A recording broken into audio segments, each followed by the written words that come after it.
अवाजी समातुन ताईं radio voice of Sindh London.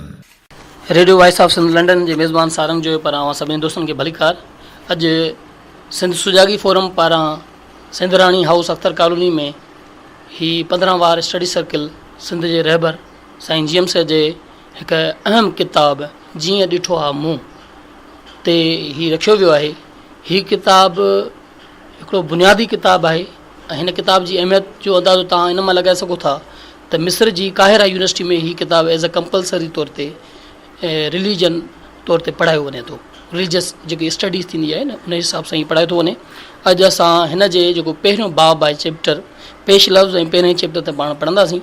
पहिरियों आउं उन जो मुतालो कंदुसि, पोइ उन खां पोइ बाद में सभई दोस्त वारे वारे सां उन ते पंहिंजो रायो ॾींदा।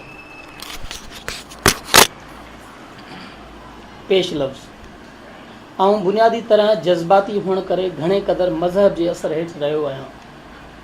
को वक़्तु हो जो निमाज़ जो पाबंद होसि, रमज़ान जा रोज़ा रखणु, रातियूं जागी तहजुद पढ़णु, चिला कढणु, वज़ीफ़ा पढ़णु, बुज़ुर्गनि जी मज़ारनि जूं ज़ियारतूं करणु, दरवेशनि जी सोबत में गुज़ारणु, पीरां तरीक़त खां ज़िक्र वठणु, ख़तमा ॾियारणु, उर्स यारियूं ऐं उज़यूं करणु, माण्हुनि खे ज़ोरीअ निमाज़ पढ़ाइणु, मस्जिदूं ठहिराइणु, मज़हबी वैज़ करणु मुंहिंजा ख़ासि मशग़ला हूंदा हुआ। मज़हब इस्लाम जी आम रिवायती अक़ीदनि में वेसाह वेठल होम, जंहिं करे शरीयत इस्लाम मुताबिक़ ज़िंदगी गुज़ारण में राह निजात सम्झंदो होसि। पर कुझु वक़्त खां पोइ मुख़्तलिफ़ मज़हबनि जे माण्हुनि सां बहस मुबाहिसे करणु, जुदा जुदा मज़हबी किताबनि जे मुताले ऐं गौर फ़िक्र करण बाद आहिस्ते आहिस्ते थी उन्हनि ख़ुशि एतिक़ादीअ जे आहिनी दीवारुनि में शकंजा शुगाफ़ पवणु लॻा, जिन जो मुफ़स्सिल अहवाल यानी तफ़सीली अहवाल पंहिंजी कहाणी पंहिंजी ज़ुबानी किताब में शामिलु कयो अथनि। हिते ही ज़ाहिर करणु काफ़ी थींदो त सर सैद अहमद ख़ान जे मज़हबी नज़रियनि, ॿियनि मज़हबनि जे अक़ाइद जी मालूमात, तारीख़ ऐं फ़लसफ़े जे मुताले, मटीरियलिज़म जे नज़रिए जी वाक़फ़ियत ऐं मिजाज़ी इश्क़ जे मरहलनि बाद मुंहिंजे अक़ीदनि ऐं मालूमात में घणो फेरो आयो आहे। पंहिंजे हिकु मज़मून मिजाज़ी मरहला में जे आख़िर में 35 साल अॻु हेठिए तरह लिखियो हुउमि। शख़्सी यानी मिजाज़ी इश्क़ में माया जे चकर, दौलत, मोह जे चकर भुलाए गुमराह करे छॾियो हो। आहिस्ते आहिस्ते थी सिफ़ाती बेसबाती में मूंखे ला अहबुल फलीन जी माना जो पतो पवणु लॻो। ही उहो दौर हो जो नफ़सानी ख़्वाहिश जी माहियत मालूम थियण करे ज़ाहिरी ख़्वाहिशूं सर्द पइजी वियल हुयूं। खून जी गर्मी थधी थियण लॻी हुई। माया जो मोह झको थियो हो, पर अञा हक़ीक़त परे हुई। हाणे न मुंहनि सां गॾु हुउसि, न जहिरनि सां। मिजाज़ी इश्क़ जो तसवर बि शख़्सी हो।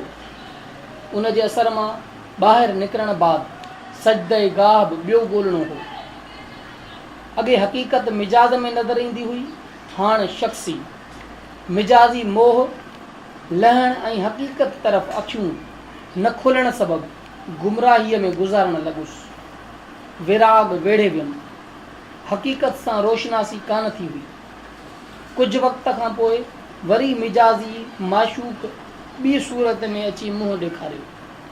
अॻे फ़र्दी यानी जुज़वी सूरत में मुंहुं ॾेखारे कशिश कई हुआईं, हाणे हिकु नज़रे जी शिकिल में कोशिश पे कयाईं।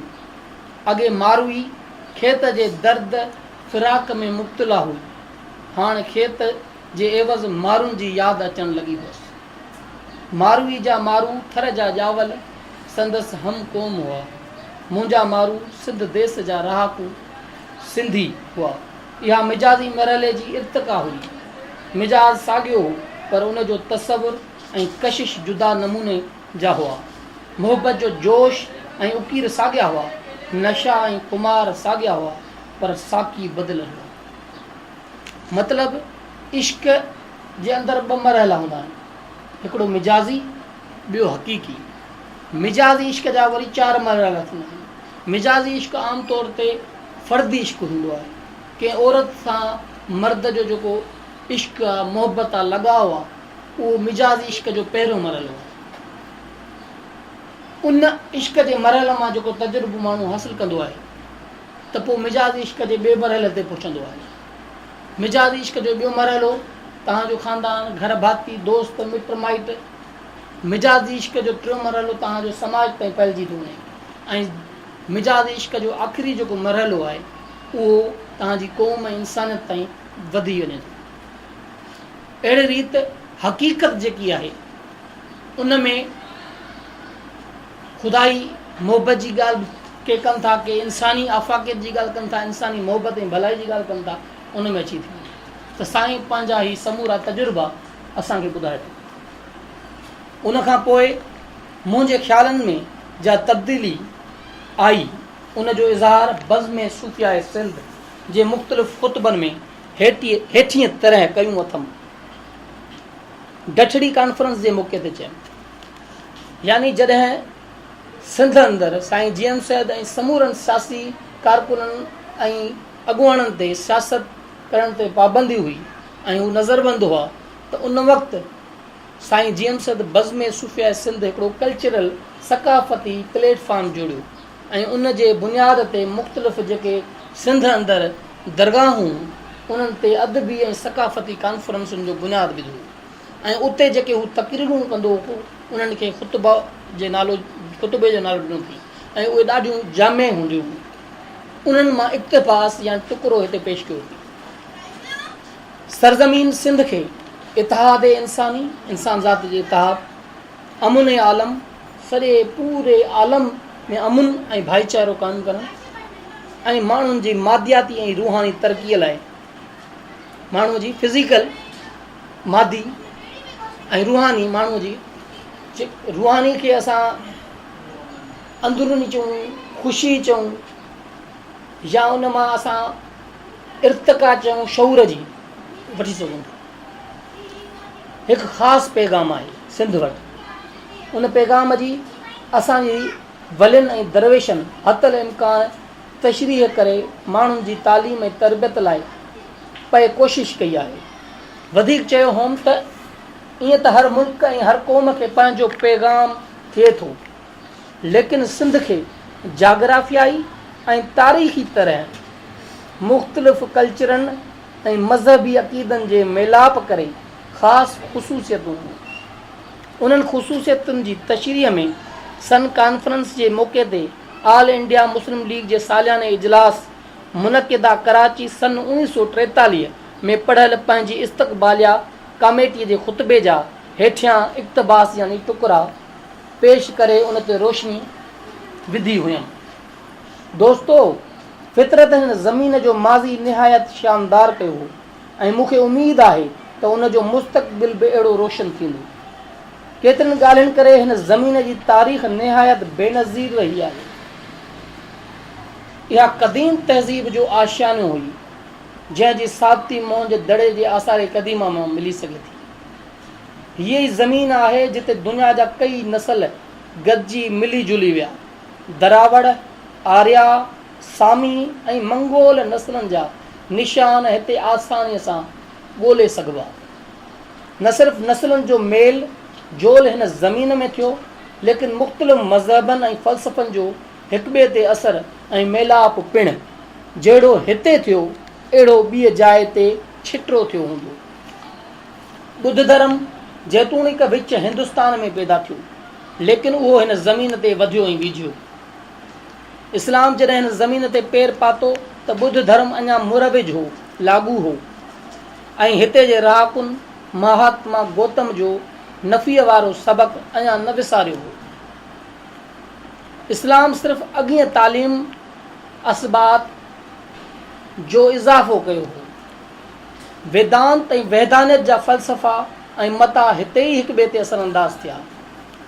वेदांत ऐं वैधानियत जो जेको फ़लसफ़ो आहे असल में सूफ़ीज़म जो बुनियादु आहे। सूफ़ीज़म जे अंदरि असां वटि ॿ मकतब फ़िक्र आहिनि, स्कूल ऑफ थाट्स। हिकिड़ो वहदतुल वजूद, ॿियो वहदतुल शहूद। वहदतुल वजूद जो जेको फ़लसफ़ो आहे उहो हिकिड़ाई ते यकीन रखिबो, यानी ख़ुदा ऐं काइनात जो हर हिकु पुरज़ो हिकिड़ी शइ जेकी आहे उहो ख़ुदा आहे, ख़ुदा जो तसवर आहे, ख़ुदा खां जुदा न आहे। सो ही सो हू सो अजल सो अलाह सो पिरी सो पसा सो वाहिरू सो वेरी सो वाहिरू। लतीफ़ साईं उन जी शायदि थो ॾिठे, वहदत तां कसरत थी, कसरत वहदत कुल, हक़ हक़ीक़ी हिकिड़ो, वाई ॿी मभुल, हू हुला चो हुल, बिला संदो सॼणे, या पढ़ाॾो सोई सॾु, वर वाईअ जो जे लही, हुआ अॻही गॾु, ॿुधण में ॿथिया, या एक कसर दर लख, कोणे किन्स ॻिड़खियूं, जेॾां करियां परख तेॾां साहिब साम्हूं। इहा आहे वैदानियत जी डेफिनेशन, यानी तख़लीकार ऐं उनजी तख़लीक हिक ॿिए खां जुदा न आहिनि, साॻियो वजूद आहे। हू कुल आहे, असां उनजा जुज़ आहियूं। पर वहदतुल शहूद जो नज़रियो छा आहे त तख़लीकार जुदा आहे ऐं उनजी तख़लीक जुदा आहे। त असां वटि जेको वहदतुल वजूद जो फ़लसफ़ो आहे उहो वधीक हावी आहे, छो जो सिंध जा जेके बि सूफ़ी आहिनि इनक़िलाबी आहिनि उहे वहदतुल वजूद जे नज़रिए जा क़ाइल आहिनि। पोइ उहो सचल हुजे, उहो लतीफ़ हुजे, उहो शाह इनायत जोग शरीफ़ वारो हुजे, या असांजा ॿिया बुज़ुर्ग हुजनि, उहे समूरा जेके आहिनि इन फ़लसफ़े जा क़ाइल आहिनि। ऐं इन फ़लसफ़े ते असरु वैदिक फ़िलासफ़ी जो आहे। वेदांत जो जेको फ़लसफ़ो आहे उहो हिकिड़ाई ते ॿधलु आहे, जेको वेदनि ते ॿधलु आहे।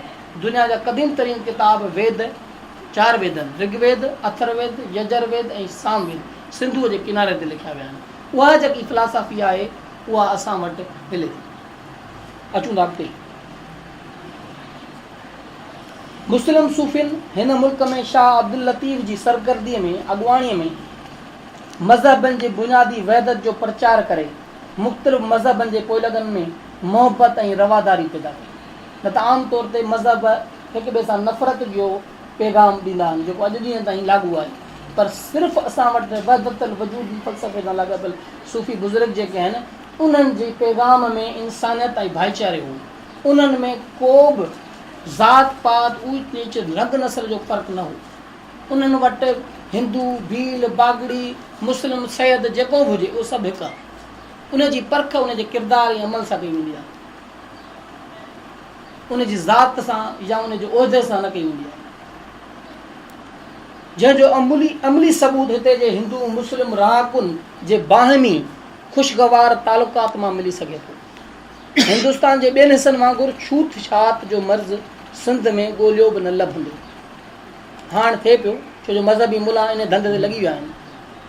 मूं हिन ज़मीन जे क़दीम शान शौक़त जो ज़िक्र महिमाननि जे हाफ़्ज़े ताज़े करण जे इरादे सां न कयो आहे, पर मुंहिंजो असल मक़सदु हिन सरज़मीन जे रोशन मुस्तक़बिल बाबति चंद तजवीज़ूं पेश करण जो आहे। इंसान ज़ात इब्तिदाई ज़माने खां वठी मुख़्तलिफ़ इर्तिक़ाई दौर तय कंदो पंहिंजे आख़िर मक़सद यानी इंसानी वहदत ख़्याल ऐं अमल तरफ़ वधी रही आहे। उन लाइ मुख़्तलिफ़ गुरोहनि जे मज़हबी सियासी ऐं इक़्तिसादी तहरीकुनि ऐं कोशिशुनि मंज़िल मक़सूद ते पहुचण लाइ जुदा जुदा तरीक़नि ऐं वाटुनि जो कमु पए ॾिनो आहे। तारीख़ जो हर वर्क उन इर्तिक़ाई जदोजहद जे मिसालनि सां भरपूर आहे। शुरूआति में माण्हू नंढनि नंढनि कुटुंबनि में विरहायल हुआ। थोरे वक़्तु गुज़रण बाद उहे कुटुंब वधी विझी क़बीलनि जी सूरत इख़्तियार करे विया। आख़िर में उहे क़बीला मिली क़ौमूं बणियूं। माण्हुनि जे विच में बाहिमी इतफ़ाक़ ऐं मेलाप जा मुख़्तलिफ़ बुनियाद पए रहिया आहिनि। जाइ रिहाइश यानी वतन, ज़बान, ज़िंदगी जो तरीक़ो ऐं ख़्यालात उन्हनि मां मुख्या आहिनि। अॼुकल्ह इज़म्स चोतरफ़ फैशन बणिया पिया आहिनि, पर उन्हनि अमुन आणण जे एवज़ रुगो ज़्यादा फ़साद पैदा कया आहिनि। जुज़वी हल जुदा जुदा नालनि में आरज़ी अरसे लाइ मुश्तमिल रहण खां पोइ तारीख़ जी कसोटीअ ते परखजण बाद अज़ ख़ुदि बेकार बणिजियो पवनि।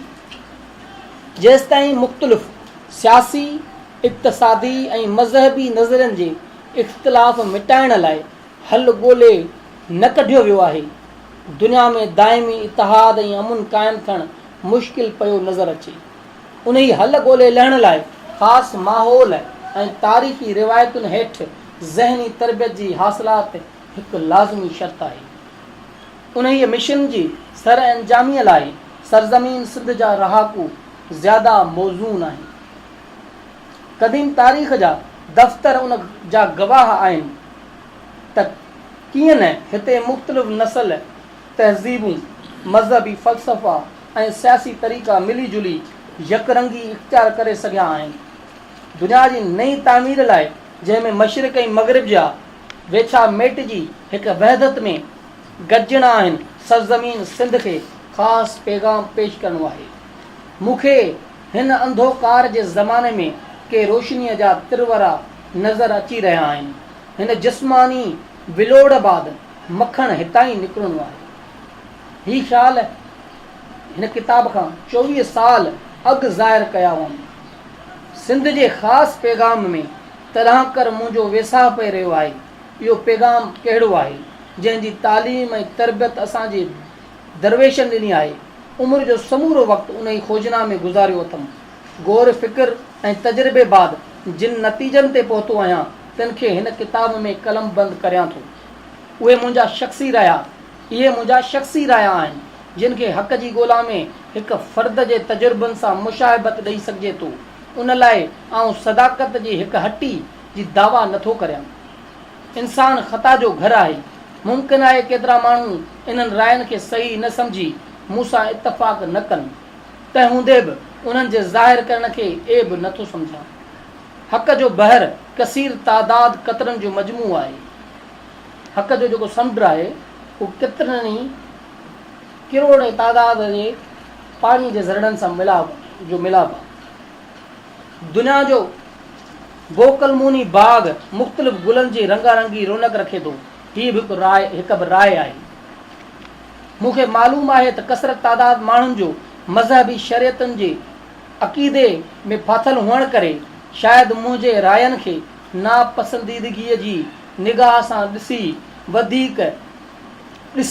वधीक इहो बि पतो अथमि त केतिरा नौजवान जे मज़हबनि जी ख़ातिर अक़ीदनि ऐं उन्हनि जे नाले में इस्तेमालु गर्ज़ी एक्सप्लॉटेशन मां बेज़ार थी मटीरियलिज़म में वेसा रखण लॻा आहिनि। से बि हिननि रायनि खे रुजत पसंदि सम्झंदा, लेकिन बावजूद उन इल्म जे बि पंहिंजी राय ज़ाहिर करण खां नथो हिपकां। पोइ खणी उनखे मजज़ूब जी बकवास सम्झणु लॻनि। हिन मां मुंहिंजो मक़सदु ॿियनि खे हमराय बनाइण बि न आहे ऐं न कंहिंजे जज़्बात खे ठेस लॻाइण मक़सदु आहे। हीअ हिकु नुक़्ते निगाह आहे जीअं उन जे नाले मां मालूम थिए थो। मन हाय होए मक्षम मकनम कस बशनूद या नशनूद, माना आऊं पियो अंदर जूं आऊं कयां, पोइ केरु ॿुधे या न ॿुधे। उमेदु अथमि त मुंहिंजा मोतरज़ क़ुर शरीफ़ जी हिन आयत शरीफ़ लकुम दीनकुम वली दीन मुताबिक़ मुंहिंजे रायनि खे बर्दाश्त कंदा। मुंहिंजे ख़्याल में हर मज़हब, फ़िलासफ़ी ऐं साइंस, इल्म, बहर, फेज़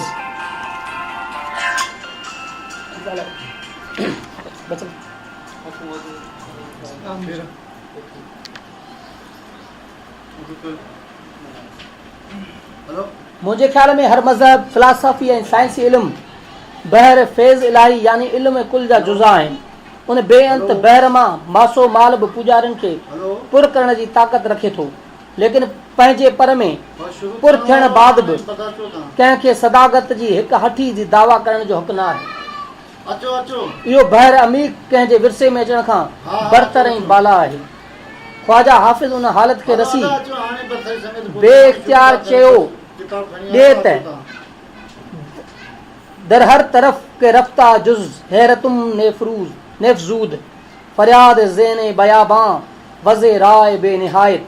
जेॾांहुं बि नज़र खयमि ऐं वयुसि त सवाइ हैरत में वाधारे थियण जे कुझु मालूम न थियुमि। अहिड़े बेअंत सहरा ऐं खुट रस्ते ते हलण बाद दाह निकिरियो वञे। सच या हक़ जो कतिरो मुसलसिल फ़िक्र ऐं तजुर्बे खां पोइ इल्मु पिराइण तज़किया नफ़्स ऐं इख़लाक़ जी दुरुस्तगीअ बाद हथ अची सघे थो। मूं बि जर में झोतूं पाए कुझु मोतिन हथ करण जी कोशिशि कई आहे। पतो न आहे त सराफ़ उन्हनि खे मोतिन में शुमार कंदा या कोरो किज साबित कंदा। बहरहाल बर्द सब्ज़ तोहफ़े दरवेश मूजिबि ऐं पंहिंजे दिमाग़ सूज़ीअ जा ही नतीजा जीअं आहिनि ऐं जेकी आहिनि पेश करियां थो। कानून इर्तिका मूजिबि हर ज़माने ऐं दौर में नवां राज़ खुलणा ऐं नवां न्यापा अचणा आहिनि जिन जी इंतिहा जो परो पांध हिकु वक़्तु पवणु मुश्किल आहे। कंहिं बि मज़हब या नज़रे जे कमाल जी दावा दीन फितरत कानून इर्तिका जी बुनियादी उसूल जे ख़िलाफ़ आहे। मूंखे हर मज़हब में हक़ जो परतवो ॾिसण में आयो आहे ऐं उहो बि मालूम थियो आहे त उन्हनि में केतिरियूं ॻाल्हियूं फ़रसूदा ऐं बेमाना साबित थी चुकियूं आहिनि। मूंखे उन ॻोल्हा में कसरत मज़ाहब पोयां बुनियादी वहदत ॾिसण में आई आहे। सभिनी मज़हबी नज़रनि खे आउं दीन फितरत जा जुज़ तस्लीम करियां थो जंहिंजा बुनियादी मक़सद इतिहाद इंसानी अमुन आलम ऐं तरक़ी बनी नूह आदम यानी इंसान मालूम थिया आहिनि। मुंहिंजी नज़र में सूफ़ीअ लाइ इहो ज़रूरी न आहे त हू कंहिं ख़ासि मज़हबी अक़ीदे या नज़रे जो पाबंद हुजे। हू हर मज़हब फ़लसफ़े साइंस इल्म ऐं तजुर्बे मां बिना तफ़ावत बिना फ़र्क़ पंहिंजे ऐं पराए जे फ़ाइदो हासिल करे सघे थो। सूफ़ी लाकूफ़ी नान अलाइंड आहे। हर मल्क मां अस्त के मल्क ख़ुदि ऐं मास्त ऐं तसौफ़ जे हिन नज़रे खे सच जो गुलदस्तो सम्झां थो जंहिंमें सभिनी रंगनि ऐं ख़ुशबूअनि जा सुहिणा ऐं ख़ूबसूरत गुल कठा थियल आहिनि। सूफ़ी जुमली मज़हबी अक़ीदनि इल्मनि साइंस ऐं फ़लसफ़े मां बुनियादी वहदत ऐं सदाकत जो खोजना कंदड़ आहे। हू पाण खे कंहिं महदूद दायरे में नज़रबंद नथो रखे। हू ख़ज़मा सफ़ा दे मां क़दर यानी हर सुठी ॻाल्हि खे हथु करे ख़राब खे फिटो करे छॾियो जी अफ़ादियत में एतबार रखे थो। सूफ़ी काइनात जी ख़लक़त में रिथा ऐं मक़सद परखिया आहिनि जिन जे इल्म ऐं वाक़फ़ियत खे हू मज़हब जो रूह सम्झे थो ऐं हर उहा ॻाल्हि जा नफ़रत नफ़ाक़ बदअमनी बदनढाई हिंसा ऐं पाक पलीत जा तफ़ावत ऐं वेछा पैदा करे थी उनखे हू दीन फितरत जे ख़िलाफ़ु सम्झे थो। ग़ुलाम मुर्तज़ा साईं जेम्स ही पेश लफ़्ज़ो जेको पढ़ियो हिन मां असां साईं जेम्स जी ख़ुदि जी जेकी ज़हनी निशोनुमा ऐं इर्तिका आहे उन जो असां अंदाज़ो लॻाए सघूं त हीअ किताबु जंहिं दौर में साईं लिखियो हो उन दौर खां 24 साल अॻु 1943 में जेके साईं जा ख़्याल हुआ उहा केतिरा मैच्योर हुआ। पर पाण ई मञे थो त जॾहिं आउं नंढो हुउसि या जवान हुउसि उन वक़्तु मज़हबी अक़ीदे में फाथल हुउसि ऐं मज़हबी इंतिहा पसंदि कंहिं क़िस्म जे हवाले सां मूं ते हावी हुई जो मां मजबूरन ज़बरदस्ती उहे समूरा मज़हबी जेके असां वटि फ़र्ज़ आहिनि या सुनतूं तसवर कयूं थियूं वञनि उहे लागू करण जो पाबंद हुउसि ऐं ॿियनि ते बि मड़ींदो हुउसि। पर जीअं त मुख़्तलिफ़ मज़हबनि सां लाॻापियल माण्हुनि सां कचहरी करणु फ़लसफ़े इल्म साइंस ऐं दुनिया जे मज़हबनि खे पढ़ण खां पोइ कंहिं जिन नतीजनि ते निकितो आहे उन नतीजनि में हुन ॿुधायो त समूरा जेके मज़हब हुआ उहे बुनियाद में कीअं पैदा थिया उन्हनि जो बुनियादी मक़सदु कहिड़ो हो इंसान ज़ात जी तरक़ी ऐं अमुन आलम ऐं भाईचारो हो। पर बाद में उन्हनि मज़हबनि में जेके माण्हू पंहिंजे मज़हबनि खे ज़ाती मुफ़ादनि तौर ते इस्तेमालु पिया कनि उन्हनि में उन्हनि बिदतूं पैदा करे माण्हुनि खे पंहिंजो ग़ुलाम बणाइण जे लाइ हरबे तौर ते इस्तेमालु कयो ऐं नतीजे तौर ते उन्हनि जी जेकी बुनियादो मक़सदु हो या उन्हनि मज़हब जे पोयां जेकी बुनियादी वहदत हुई उहा गुम थी हुई।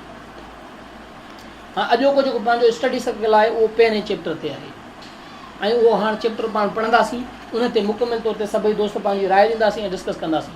मुख़्तसिर चैप्टर आहे बाब आहे उहो आउं पढ़ां थो गौर सां सभई दोस्त ॿुधो ऐं उन खां पोइ जेकी ॻाल्हि तव्हांखे सम्झ में न अचे जेके ॾुखिया लफ़्ज़ आहिनि तव्हां पुछी सघो था पोइ बाद में सभई दोस्त वारे वारे सां पंहिंजो जेको राय या नुक़्तो नज़र आहे तनक़ीदी या उन सां मुतफ़िक़ थियण जे लाइ जेको बि तव्हांजो राय आहे उहो तव्हां रखी सघो था।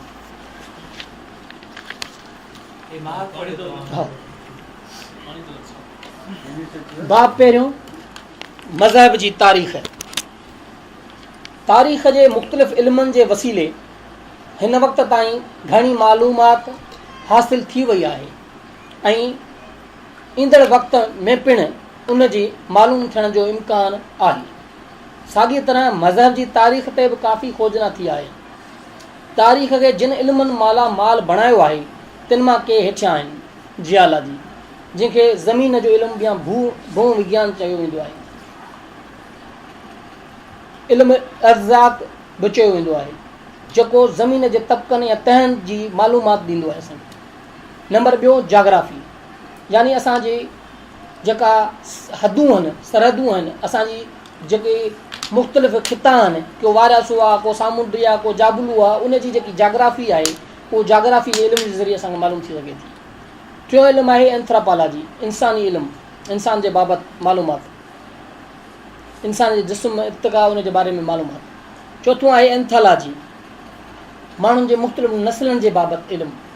पंजो आहे फिलालॉजी या इल्मु लिसान, यानी ज़बान जो इल्मु, लिंग्विस्टिक जंहिंखे असां चऊं था, मुख़्तलिफ़ ज़बाननि बाबति जेको इल्मु आहे। छहों आहे सोशलॉजी, समाजियात, इल्मु इमरानियत, माण्हुनि जी समाजी ज़िंदगी बाबति जेको इल्मु आहे उहो। सतों आहे आर्कियालॉजी, यानी असांजी धरती में जेके क़दीम तहज़ीबी आसार आहिनि जेके दॿियल आहिनि उनजी जेके खोटाई करे उन जे बारे में जेका ॼाण फ़राहम करे मुख़्तलिफ़ टेस्टुनि जे ज़रिए उनखे आर्कियालॉजी चइबो आहे। अठों आहे फोकलोर, फोक विज़डम जेको आहे असांजो जेको शाइरी आहे, लोक अदब आहे, असांजो लोक कहाणियूं आहिनि उहे उन में अची थियूं आहिनि। नाओं आहे फोक कस्टम्स, जंहिंखे मिथ चऊं था, ॾंद कथा चऊं था। ॾंद कथा में कुझु शयूं हक़ीक़त हूंदियूं आहिनि, घणे क़दुरु ॾंद कथा ई वाक़िया हूंदा आहिनि उन में, पर घणे क़दुरु अॼु जा मौक़े उन ते मुतफ़िक़ थिया आहिनि त तारीख़ खे अॻे जॾहिं तारीख़ जे ज़माने खां अॻु में लिखियो वियो त उहो ॾंद कथा जे अंदाज़ में लिखियो वियो, उन करे उन मां तारीख़ बि जोड़ी वई आहे। ॾहों मैथोलॉजी जेको ॿुधायूं मिथ। 11हों आहे फ़लसफ़ो, फिलासफ़ी, जेको बुनियादु आहे साइंस जी, फ़लसफ़े खे मां चयो वेंदो आहे। इहो ज़मानो गुज़र करे वियो जॾहिं हर मज़हब जे इल्मु रुगो इल्हामी किताबनि, तफ़सीरुनि ऐं रिवायात वग़ैरह मां हासिलु कयल अहवालनि ते ॿधलु हूंदो हो। हिन वक़्तु मज़हब जो इल्मु बि साइंस थी पियो आहे। केतिरनि मौक़नि मज़हब जे मुख़्तलिफ़ शोबनि जी खोजना में उमिरियूं सर्फ़ करे उन जी जुदा जुदा पासनि ते खोजना कई आहे। हीअ मज़हब जी तफ़्तीश हेठनि ॿिनि सेगनि में थी आहे।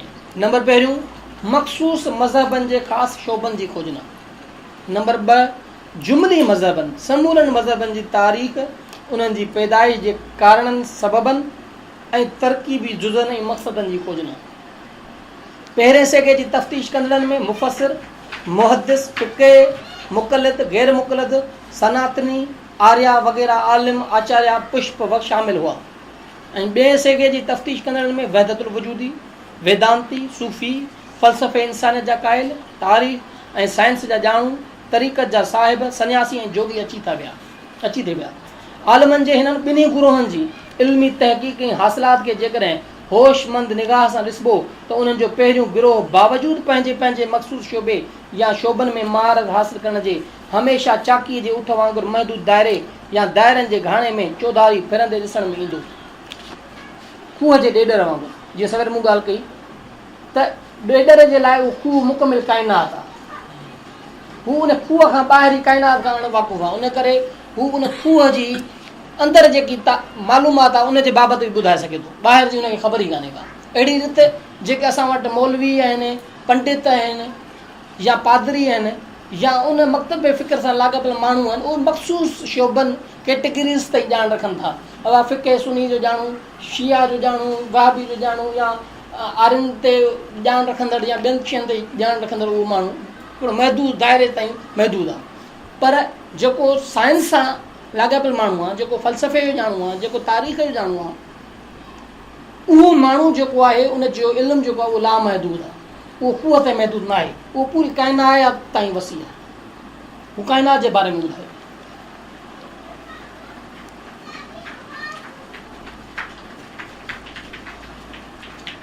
ऐं दरअसल उहो ॿिए गुरोह जो कारनामो हो जो उन जे मुहक़िक़नि ऐं आलमनि मथे ज़िक्र कयल मुख़्तलिफ़ इल्मनि जी मदद सां मजमूई तौर मज़हब जी तारीख़, पैदाइश जे सबबनि, बुनियादी मक़सदनि, जोड़जकी जुज़नि ऐं कसरत मज़ाहिब पोयां वहदत जी ॻोल्हा करे के हमगीर उसूल हथ कया ऐं दुनिया जे अॻियां पेश कया। ऐं मज़हब जी तारीख़ ते का थीसिस कोन लिखी रहियो आहियां जो आउं उन ते हिते मुफ़सिल तफ़सीलन रोशनी विझां। हिते आउं सिर्फ़ु मुख़्तसिर तरह मज़हबनि जी पैदाइश ऐं इर्तिक़ा जी तारीख़ ते पंहिंजे इल्म ऐं सम्झ आयर पहिरियां ई कुझु अहवाल पेश करियां थो, उन लाइ त जो कुझु मूंखे अॻिते करिणो आहे उन जो पस मंज़र साफ़ थी बीहे। हिन ज़मीन ते ज़िंदगीअ जा आसार साइंसदाननि खे संदन मुशाहिदनि मुताबिक़ किरोड़े वरहनि खां ॾिसण में आया आहिनि। उन अरसे में ज़िंदगी जिस्मानी तरह अकेलनि जीव घरणनि, एमोबिया, मच्छियुनि, सुरंदड़ जानवरनि, पखियुनि, चौपाइनि जानवरनि मां तरक़ी कंदे आख़िर में माण्हूअ जी सूरत में नमूदार थी, जंहिंखे आलमन अशरफुल मखलूक़ात जे लक़ब सां यादि कयो आहे। ॿिए तरफ़ ज़िंदगी ज़हनी इर्तिका जा मुख़्तलिफ़ दर्जा जमादाती, निबादाती ऐं हैवानी कैफ़ियतुनि मां गुज़रंदे तइ कंदे माण्हूअ जी सूरत में तरक़ी याफ़्ता नफ़्स ऐं अकुल सां नमूदार थी। साइंसदान माण्हूअ जी अवाइली पैदाइश जी खोजना बाद हीउ चई सघिया आहिनि त ज़मीन ते माण्हू जे वजूद जा हिननि केतिरनि लखनि वरनि खां आसार ॾिठा आहिनि। इहा ॻाल्हि बि पाए सबूत ते पहुतल आहे त इब्तिदा में माण्हू झंगलनि ऐं जबलनि में ॿियनि जानवरनि वांगुरु वहशानी ज़िंदगी गुज़ारींदा हुआ ऐं उन्हनि खे शुरूअ में जानवरनि पालणु, अनाज पोखणु, बाहि मां कमु वठणु या औज़ारनि जी ईजाद जो पतो कोन हो। हू उघाड़ा धणनि ऐं वलरनि में घुमंदा फिरंदा हुआ। संदन गुज़रान वणनि जे पननि, फलनि, मेवनि, झंगली जानवरनि जे कचे गोश्त, मच्छी वग़ैरह ते हूंदो हो। हिननि जो मुस्तक़िल घर घाट ऐं मढ़ मक़ाम कोन हूंदो हो। जानवरनि वांगुरु गर्मी ऐं सर्दी खां गारुनि या वणनि जे घाटनि झंगलनि में पाण बचाईंदा ऐं खाधे खुराक जे सांगे सां कॾहिं हिते कॾहिं हुते हलंदा चलंदा रहंदा हुआ। हू कॾहिं ॻाल्हाइणु सिखिया, अवाइली ॻाल्हाइणु कहिड़ो हुअनि, इब्तिदाई रहण जा तरीक़ा कहिड़ा हुअनि वग़ैरह। उन्हनि मसइलनि ते जीअं पोइ तीअं खोजना थी रही आहे। मुमकिन आहे त कुझु वक़्त खां पोइ हिननि ऐं किन ॿियनि ॻाल्हियुनि ते पूरी मालूमात हासिल थी सघे। मौजूदा आलमगीर मज़हब जहिड़ो क हिंदू धर्म या सनातन धर्म, ॿुद्ध धर्म, मसीहत, ईसाइत, चौथो इस्लाम गुज़िरियल 4000 वरनि खां पोइ जी पैदाइश आहे। सनातन धर्म जी हींअर ताईं जेकी माना साइंटिफिक खोजना कई वई आहे उन ते इख़्तिलाफ़ ज़रूरु आहिनि, पर पोइ बि जेको वेदनि जी पैदाइश था ॼाणनि उहो 4000 साल ताईं ॿुधाइनि था। उन करे सनातन धर्म जो बुनियादु वेद आहिनि। पोइ असांखे ॿुद्ध धर्म मिले थो, जंहिंजी पैदाइश लॻभॻि 2500 खां पोइ 3000 साल आहे। या हज़रत ईसा जे जनम खां 600 साल अॻु जो आहे। टियों आहे ईसाइत जो कि 2000 साल अॻु जी आहे। 2018 साल हले बि ईसवी सन हज़रत ईसा जे जनम खां शुरू थियो त 2000 साल, ऐं इस्लाम 14-15 साल थिया आहिनि बसि। त हीअ जुमली जेके मज़हब आहिनि उहे गुज़िरियल 4000 वरनि खां पोइ जी पैदाइश आहिनि ऐं उन्हनि वसीले इंसान ज़ात जी इब्तिदाई तारीख़, रस्म रिवाज, मज़हबी अक़ीदनि वग़ैरह ते सवाइ किन ॾंद कथाई ॻाल्हियुनि जे ज़्यादा वधीक रोशनी नथी पइजी सघे। खाउनि जेका तारीख़ी मालूमात हासिल थी सघी आहे उहा घणे क़दुरु साइंसी तजुर्बे, जदीद तारीख़ी मालूमात ऐं फ़लसफ़े जे बुनियाद ते ग़लति साबित थींदी थी वञे।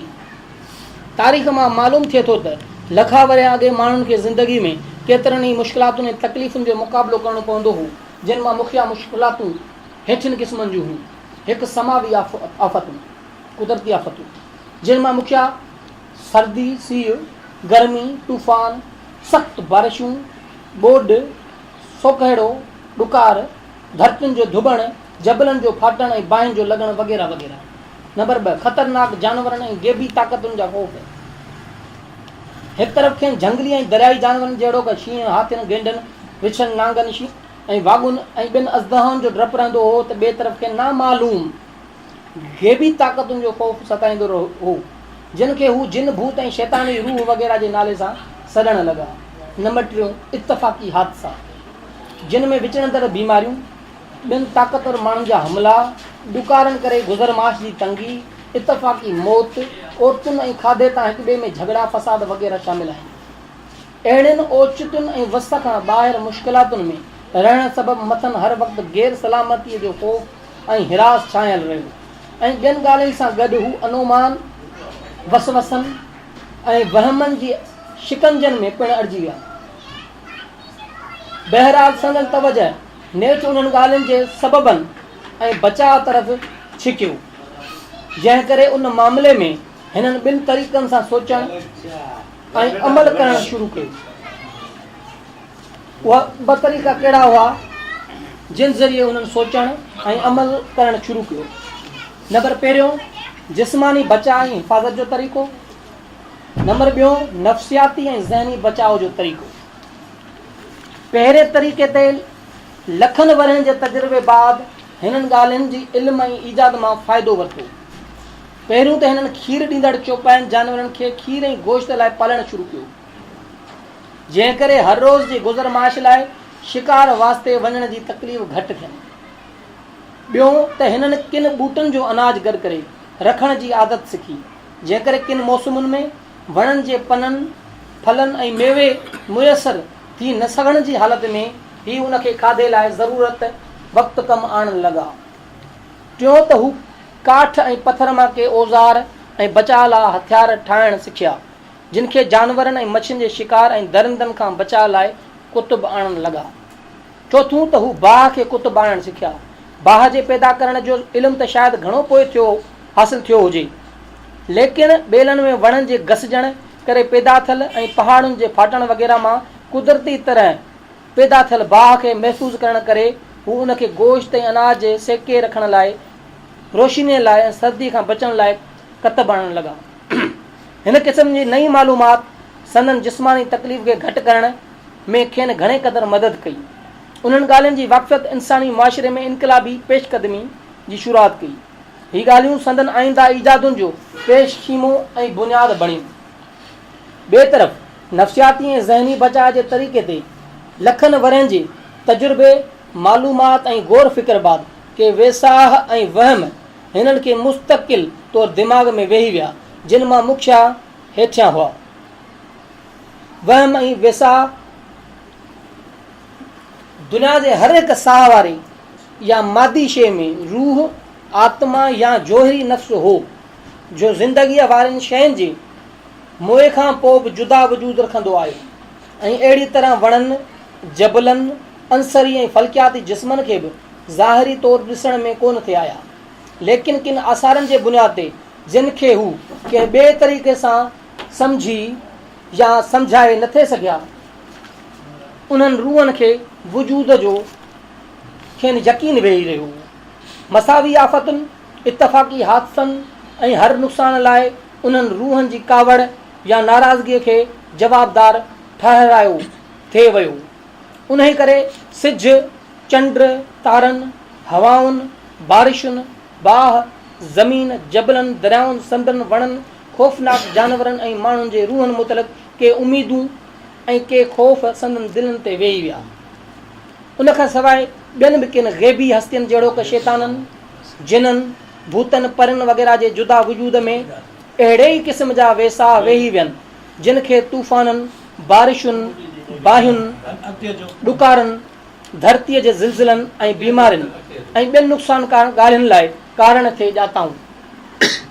अलफ़, जीअं त माण्हू अञा वहशी हालत में हुआ, रहम ऐं प्यार जी सिफ़तुनि सां जे तहज़ीम सां वधनि थियूं, अञा पूरी तरह वाक़ुफ़ न थिया हुआ। उन करे खेनि वहम वेठल हो त जुमली रूह जिन खे हिननि देवियूं ऐं देवियुनि, भूतनि, जिननि ऐं ॿियनि अकीचार नालनि सां सॾणु शुरू कयो हो, सभु खून ख़्वार, ज़ालिम, ख़तरनाक ऐं रत जा प्यासी हुआ ऐं उहे सिर्फ़ु ख़ुशामद, पूॼा, खाधे खुराक, आछण, क्रियाकर्म, क़ुर्बानीअ जे रत ॾियण, मंत्रनि ऐं जादू ऐं टोणनि वग़ैरह जे ज़रिए सां राज़ी करे सघिबा। तंहिं करे हर हिकु क़बीले जे ॼाणू माण्हुनि उन्हनि ग़ैबी ताक़तुनि जी ख़ुशी ऐं रज़ामंदी हासिलु करण लाइ जुदा जुदा हल ॻोल्हे कढिया हुआ। अहिड़ी तरह सां ख़तमनि, श्रद्धाउनि, क्रियाकर्मनि, जादूअ जे मंत्रनि ऐं ॿियनि मुख़्तलिफ़ क़िस्म जी पूॼा पाठनि जो बुनियादु पियो। सिज, चंड ऐं तारनि जे रूहनि खे जुदा जुदा नाला ॾेई उन्हनि जे हिकु पासे इबादत शुरू कई वई त ॿिए पासे जबलनि, समुंडनि, बादलनि, वणनि, हवाउनि ऐं बाहि वग़ैरह जी रूहनि खे अलॻि अलॻि नाला ॾेई देवताऊं ठहिराए उन्हनि जी रज़ा ऐं ख़ुशीअ लाइ कोशिश कई वई ऐं उन्हनि जी इबादत कई वई। साॻी रीति मरी वियल जानवरनि, अज़ीज़नि ऐं दुश्मननि जे रूहनि जे राज़ी करण या उन्हनि जी नहूसत खे टारण लाइ कई तरीक़ा ईजाद कया विया। केतिरियूं ई क़दीम ॾंद कथाऊं अहिड़नि अक़ीदनि जो यादगार ऐं सबूत आहिनि।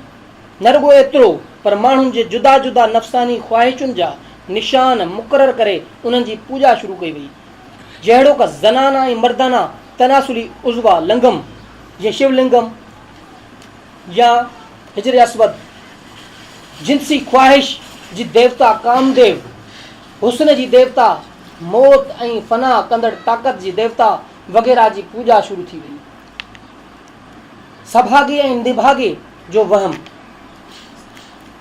कुदरती समावी आफ़तुनि, ग़ैबी ताक़तुनि ऐं इतफ़ाक़ी हादसनि जे ख़ौफ़ जे असर हेठि माण्हुनि खे सालनि जे तजुर्बनि ऐं वहमनि बाद किन शयुनि ऐं जानवरनि जे बुनियादी तरह सभागे ऐं निभागे हुअण बनिस्बत वहम ऐं वैसा वेही विया हुआ। पहिरियों त सभिनी खे चवनि त निभागो आहे छो नुक़सानु थो पहुचे। अॻियां हाली ख़बर पए त कुझु जानवर फ़ाइदे में आहिनि, उन्हनि जो कुझु खाऊं था, उन्हनि जो खीरु पियूं था, या कुझु शयूं अहिड़ियूं आहिनि जेके रोशनी ॾियनि थियूं, सिज रोशनी ॾिए थो, चंड जेको आहे उहो रोशनी ॾिए थो, उन करे उन्हनि जे लाइ सभागो ऐं निभागे जो फ़र्क़ु महसूसु थियनि। जंहिं करे जुदा जुदा क़बीलनि वटि के मादी शयूं, जानवर ऐं ग़ैबी ताक़तूं सभागियूं ऐं निभागूं शुमार थियणु लॻियूं। उन मुताबिक़ जुदा जुदा क़बीले हर साॻी शइ, जानवर, देवता ऐं रूह वग़ैरह खे आला बख़्तावर सम्झी उन जी पूॼा ऐं एतिराम कयो, ऐं हर निभागी शइ, जानवर, रूह वग़ैरह खे बदसोण, नुक़सानदा सम्झी उन जी बदसूणी ऐं नुक़सान खां बचाव जा तरीक़ा इस्तेमालु कया। हर हिकु क़बीले जा अहिड़ी तरह के सभागा ऐं तरफ़दार जानवर, देवताऊं ऐं रूह शुमार थियणु लॻा त किन जानवरनि, देवताउनि ऐं रूहनि खे वरी निभागो ऐं दुश्मन शुमार थियणु लॻा। त किन जानवरनि, देवताउनि ऐं रूहनि खे वरी निभागो दुश्मन सम्झण में आयो। इल्मुल लिसान जे किताबनि में अहिड़नि सभागनि जानवरनि लाइ टोटम जो लफ़्ज़ ऐं निभागनि लाइ टेगो जो लफ़्ज़ कमु आंदो वियो आहे। गऊं ऐं बांदर जे पाक ऐं सूअर जे पलीत शुमार थियण जा असली सबब बि इहे ई आहिनि। इहे ई वहिमी अक़ीदा आहिनि। मतिलबु त किन क़बीलनि पंहिंजा तरफ़दार, पाक ऐं फ़ाइदे बख़्श जानवर ऐं देवताऊं ऐं रूह मुक़ररु करे उन्हनि जी पूॼा शुरू कई। नतीजो इहो निकितो त हिकिड़नि जा तरफ़दार, पाक ऐं फ़ाइदे बख़्श जानवर, देवताऊं ऐं रूह ॿिनि वटि दुश्मन, पलीत ऐं नुक़सानदाय शुमार थियणु लॻा। उन्हनि असरनि हेठि क़बीला उन हद ताईं विया जो पाण ते पंहिंजनि तरफ़दार जानवरनि जा नाला रखियाऊं, ऐं अॻिते हली उहे जानवर किन क़ौमुनि जी क़ौमी निशाननि तौरु कतब अचणु लॻा। दुनिया जे केतिरनि हिसनि में अञा ताईं किन माण्हुनि ऐं क़बीलनि जा नाला सननि तरफ़दार जानवरनि जा रखियल आहिनि या रखिया वञनि था। माण्हुनि जा नाला जहिड़ो क हाग या सूअर, शेर, असद, शींहं, मोर, हाथी वग़ैरह अञा ताईं हलिया अचनि। साॻी रीति क़बीलनि जा नाला बनू असद, बनू केहर, वाघा, ग्वाला वग़ैरह रखियल आहिनि। क़ौमुनि जा अहिड़ा पवित्र क़ौमी निशान उन्हनि अक़ीदनि जे बुनियाद ते अञा ताईं हलिया अचनि। मिसाल, रशिया जो रिछ, चीन जो अज़दाहा, जर्मननि ऐं अमेरिकन जो ॿिनि मुंहंनि वारो उकाब, बर्तानिया जो ॿिनि मुंहंनि वारो शींहं वग़ैरह। असां वटि ॻोठनि में अञा ताईं के माण्हू मुसाफ़िरी ते निकिरण वक़्तु जुदा जुदा जानवरनि जे मुंहुं पाउण मां के सोण वठनि था। सह खे निभागो ऐं लूमड़ खे सभागो सम्झियो वञे थो। तितर ऐं कांगनि जी आवाज़ मां बि के मानाऊं कढियूं वञनि थियूं। को ज़मानो हो जो वाॻू, शींहं, हाथी, गेंडे, गऊं, बांदर ऐं नांग वग़ैरह जी पूॼा थींदी हुई। अञा बि किन खे इज़त ऐं नफ़रत जी निगाह सां ॾिठो वञे थो। विंदे तारनि ऐं गिरहनि में बि के निभागा ऐं सभागा सम्झण में आया। अहिड़ी तरह राक्षस ऐं देवता, अहरमन, अहरमज़द, शैतान ऐं मलाइक जी नहूसत ऐं बरकत या नुक़सानकार, फ़ाइदेमंद हुअण जो बुनियादु पियो। जिबलतूं या स्वाभाविक ॿुधियूं, सेंस, अकुल, शऊर, जिबलतूं जेके पैदा थींदियूं असां में, जानवरनि वांगुरु माण्हुनि में बि के स्वाभाविक ॿुधियूं या जिबलतूं कुदरत तरफ़ां हासिलु थियल हुयूं, जिन मां मुख्य हेठियूं हुयूं। शयुनि हथ करण या मेड़ण जी जिबलत, नसल जे क़ाइमु रखण जी जिबलत, पाण बचाइण जी जिबलत, त्राह या नफ़रत जी जिबलत, ख़ुदि नुमाई या वॾाई जी जिबलत। नंबर पहिरियों, शयुनि मेड़ण जी जिबलत या हुसूल जी तमन्ना। हिन जिबलत जे असर हेठि माण्हू खे खाधे, मोतबरीअ, औरत, इक़्तिदार ऐं मिल्कियत हासिलु करण लाइ के अहिड़ा कम करणा पिया थिए जे संदसि शख़्सी ऐं क़बीलाई ज़िंदगी जी बाहिमी मामलात में किन मुश्किलातुनि जो कारण बणिया थिए। उन्हनि मसइलनि जे हल करण लाइ सदियुनि जे तजुर्बनि बाद हर हिकु क़बीले में बाहिमी रज़ामंदी सां या समझदार महिंदारनि जी मशवरनि सां के दस्तूर ऐं रिवाज मुक़ररु कया विया, जिन खे हू रिवायत मूजिबि पवित्र सम्झी उन्हनि जी पैरवी करणु लॻा।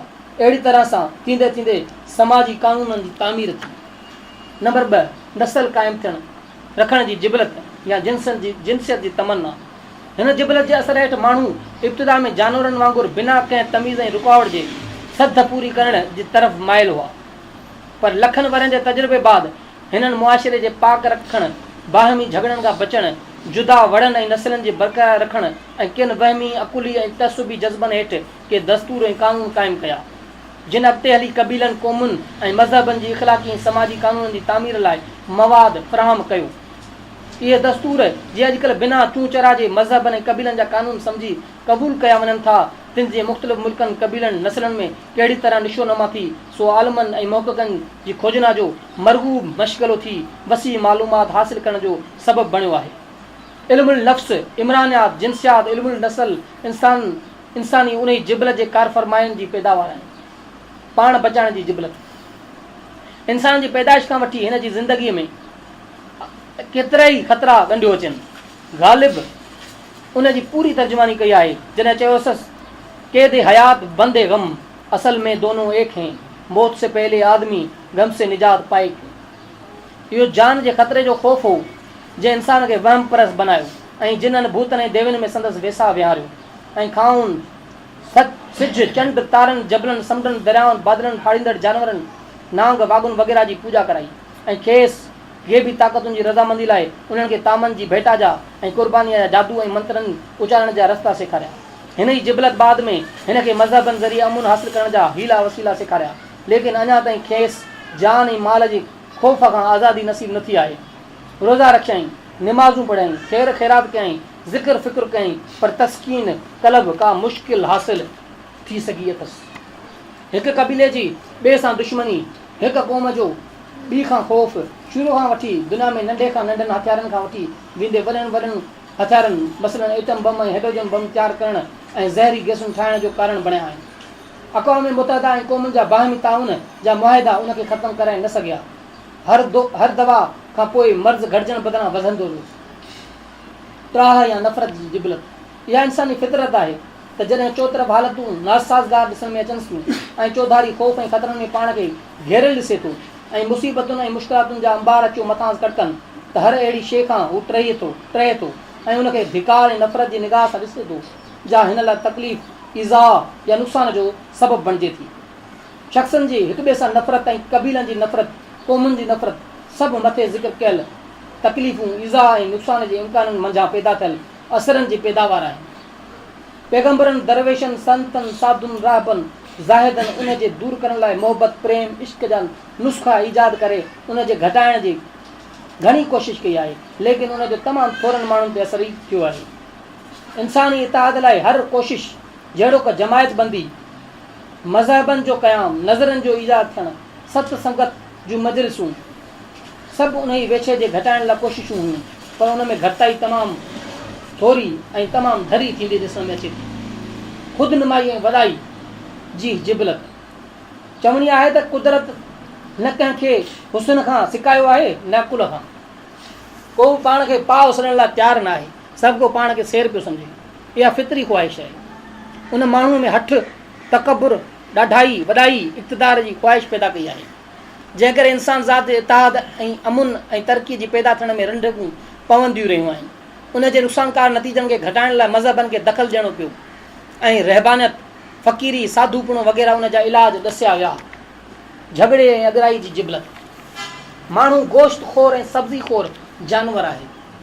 ॿिया अक्सर जानवर या सब्ज़ी खोर थियनि था या गोश्त खोर। उन करे माण्हू में गोश्त खोर, सब्ज़ी खोर ॿिन्ही जानवरनि जूं सिफ़तूं ऐं जिबलतूं समायल आहिनि। वलरनि ऐं धड़नि में रहण जी आदत सब्ज़ी खोरीअ करे पैदा थी अथसि ऐं थोरी ॻाल्हि ते इश्तियाल में अची तशदुद जो इस्तेमालु करणु मंझसि गोश्त खोरीअ जो विरसो आहे। उन ख़्वाहिश जे करे हू झगड़ा ऐं अगरायूं करे थो ऐं उनखे ॾाढ, जवानी ऐं हिमत जे नालनि सां सॾे थो। ॾाढनि जो हिननि खे सताइण, जंगजू या ताक़तवर क़बीलनि जो हिननि ते तसलुत क़ाइमु करणु, सरमाएदारी ऐं साम्राज उन जी ख़्वाहिश जी पैदावार आहिनि। किन मज़हबनि उनखे नुक़सानदा सम्झी सब्ज़ी खोरी ऐं हिंसा जी तालीम ॾिनी, किन उनखे फितरी हक़ीक़त सम्झी उन मां फ़ाइदो हासिल करणु घुरियो। अञा ताईं माण्हू उन ख़्वाहिश मां पैदा थियल ख़राबियुनि मां जान छॾाए न सघिया आहिनि। इंसान जी ज़हनी इर्तिक़ा ऐं मज़हबनि जी उन जी मुख़्तसिर तारीख़ जे अहिवाल मां मालूम करणु बाद बाख़बर ऐं अहल नज़र साहिबनि खां पतो पइजी सघंदो त मज़हबनि जी इब्तिदाई अक़ीदनि, रस्म रिवाजनि ऐं क्रियाकर्मनि जी शुरूआत कहिड़नि सबबनि करे थी ऐं उहे आहिस्ते थी मौजूदा मुनज़्ज़म मज़हबनि जे दर्जे ते कहिड़ी तरह पहुता। जेकॾहिं ज़िक्र कयल अहिवाल जो वधीक इख़्तिसार करे पेश कबो त हेठियां नतीजा हासिल थी सघंदा। नंबर पहिरियों, मौजूदा मज़हबी अक़ीदनि जी शुरूआत इंसान जी वहशानी दौर जी ख़ौफ़ ऐं ख़तरे जी हालत में पैदा थियल वहमनि सां थी।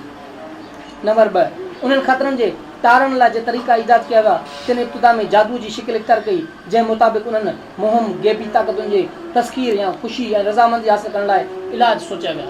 नंबर टे, मौजूदा आलमगीर या सानवी मज़हबनि जहिड़ो कि आलमगीर मज़हब हिंदू धर्म, बुद्ध धर्म, ईसाइत इस्लाम ऐं सानवी मज़हब जीन धर्म, ज़रतश्ती दीन, यहूदी मज़हब, चीन जे ताओइज़म, कन्फ्यूशियस जे मत, जापान जे शंतुइज़म ऐं ॿियनि सभिनी मज़हबनि मिली करे कयल अवाइली दौर जे पैदा थियल अक़ीदनि, रस्म रिवाज ऐं क्रियाक्रमनि जे मवाद मां घणो कुझु क़बूलियो आहे।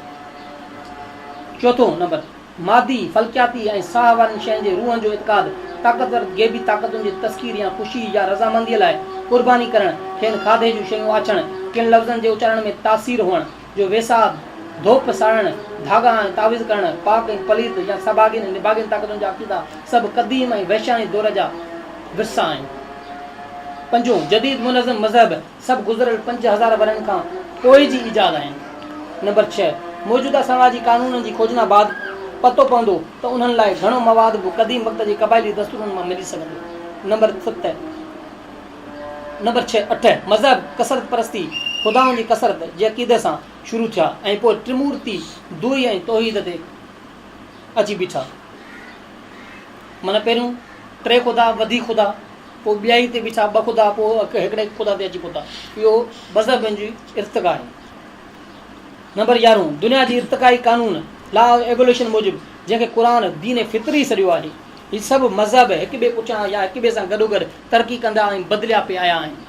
नंबर 12, जदीद मुनज़्ज़म मज़हबनि जे बानियुनि ऐं उन जे शारिहनि पिणु अॻूणनि अक़ीदनि, दस्तूरनि, क्रियाकर्मनि, इबादतुनि, वहमुनि, रस्मुनि ऐं रिवाजनि, रिवायती ॻाल्हियुनि ऐं माण्हुनि जे तहमात ऐं जज़्बात खे मद्देनज़र रखी हर ज़माने जी बदिलियल हालतुनि, वक़्ती तक़ाज़ाउनि, बदिलियल मुआशिरे जी ज़रूरतुनि ऐं मकानी दस्तूर मुताबिक़ तजुर्बे ऐं गौर फ़िक्र बाद उन्हनि में तब्दीली पई आंदी आहे ऐं नयूं ॻाल्हियूं दाख़िल पई कयूं आहिनि। नंबर 13, फ़ुकुल अकुल इल्म ऐं इलामी मालूमात जी दावा जो हिकु कारण माण्हुनि ते सरदस्त पैगाम जी अहमियत जो इज़हार पिणु आहे।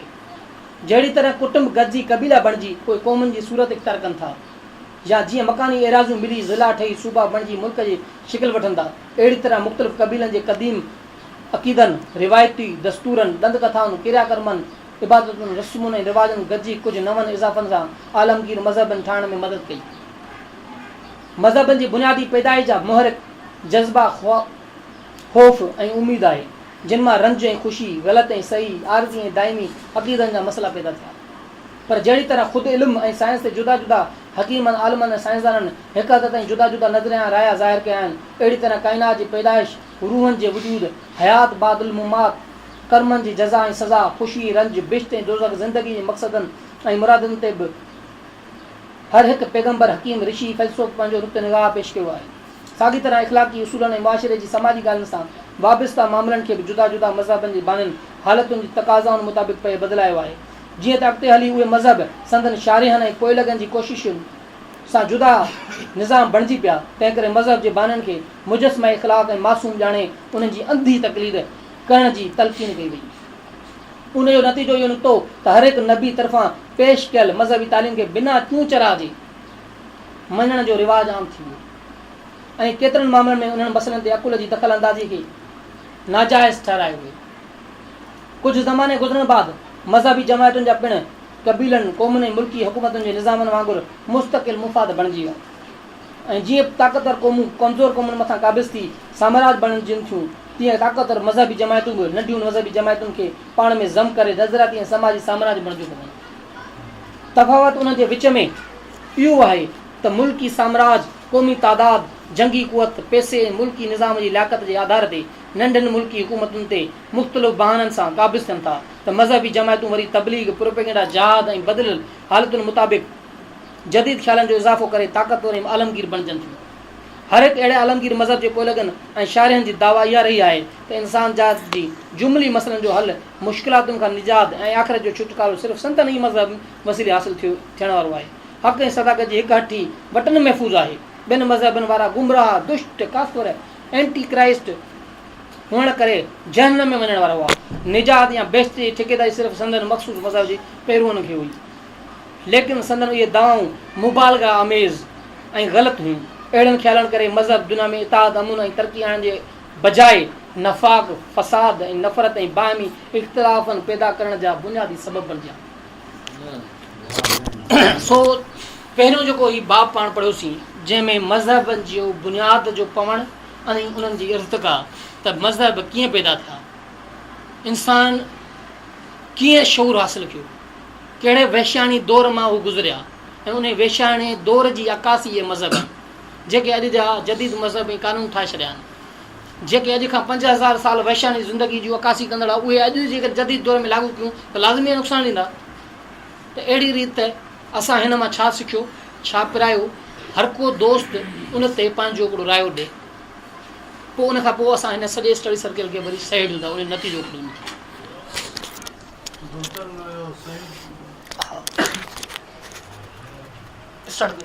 पंहिंजो नालो ॿुधायो ऐं पोइ पंहिंजो रायो ॾियो। मुंहिंजो नालो अर्जुन बागड़ी आहे ऐं मटेरी खां आहियां।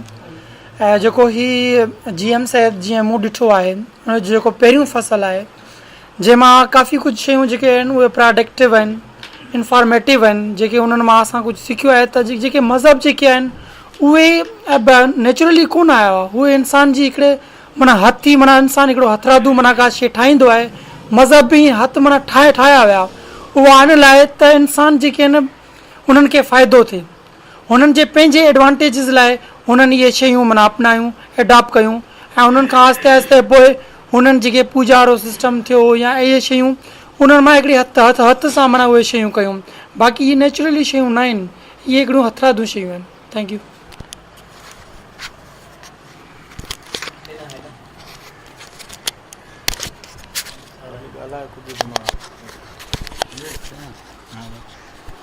जीअं त अॼु मुंहिंजो नालो यासिर वाघो, मां पाण GSN क़ौमी महाज तालके कोरंगी जो ज़िम्मेदार आहियां। जीअं त अॼु जीअं ॾिठो मूं साईं GM साहिब जे किताब ते कुझु नज़र विधी भा सारंग त मज़हब जे लाइ, त मज़हब इंसाननि जे हक़ में आहिनि या न आहिनि, त इन ते इहो किताबु असांखे पहिरियों बि असां पढ़ियो न आहे ऐं इन खे पढ़ंदासीं, इन ते स्टडी कंदासीं, पोइ वरी ॻाल्हाईंदासीं। कामरेड अब्दुल लतीफ़ मेमणो, जिस कम तालको कोरंगी सदर। जीअं त दोस्त मटियारी वारे इहो चयो त मज़हब हथ जा आहिनि, जॾहिं त इन ई किताब में साईं GM साहिब चए थो त मज़हब इख़लाक़ियात जा मुहरिक ऐं असूलनि जा आहिनि ऐं उनखे दीन फितरत बि चऊं था। जीअं त ख़ुदा जे तरफ़ां जेके पैगम्बर रसूल कुतुब आया, उन्हनि बि चङाई बहितरी जो हिकिड़ो दर्स ॾिनो। त दोस्त जे इन लफ़्ज़ जो मां गुज़ारिश कंदुसि सारंग खे त आया जेके मज़हब आहिनि फितरत जा आहिनि, फितरत जे तरफ़ां आया आहिनि या हथ ठोकिया आहिनि, इन ते वधीक त चई करे महिरबानी। हैदर सिंधी, सचल ॻोठ कराची।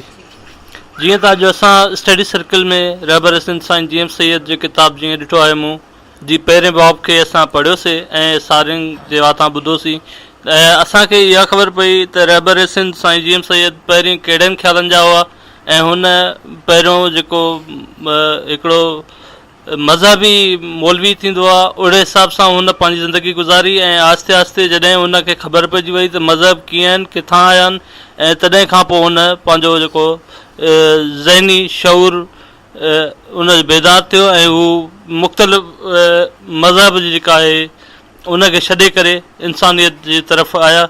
ऐं अॼोके हिन बाब में असां इहो बि ॿुधोसीं त माना हीअ जेके मज़हब आहिनि इन जी पैदावार कीअं थी ऐं हू कहिड़नि उन्हनि मां आया ऐं केतिरनि सदियुनि सालनि खां पोइ मज़हब कहिड़ी शिकिल में असां वटि आयो ऐं उन्हनि जा मुख्य कारण कहिड़ा हुआ, इहो अॼु असां हिते ॿुधोसीं ऐं इनशाला अॼु को नतीजो हासिलु करे पोइ उथंदासीं। तनवीर शर ठरी मीरा।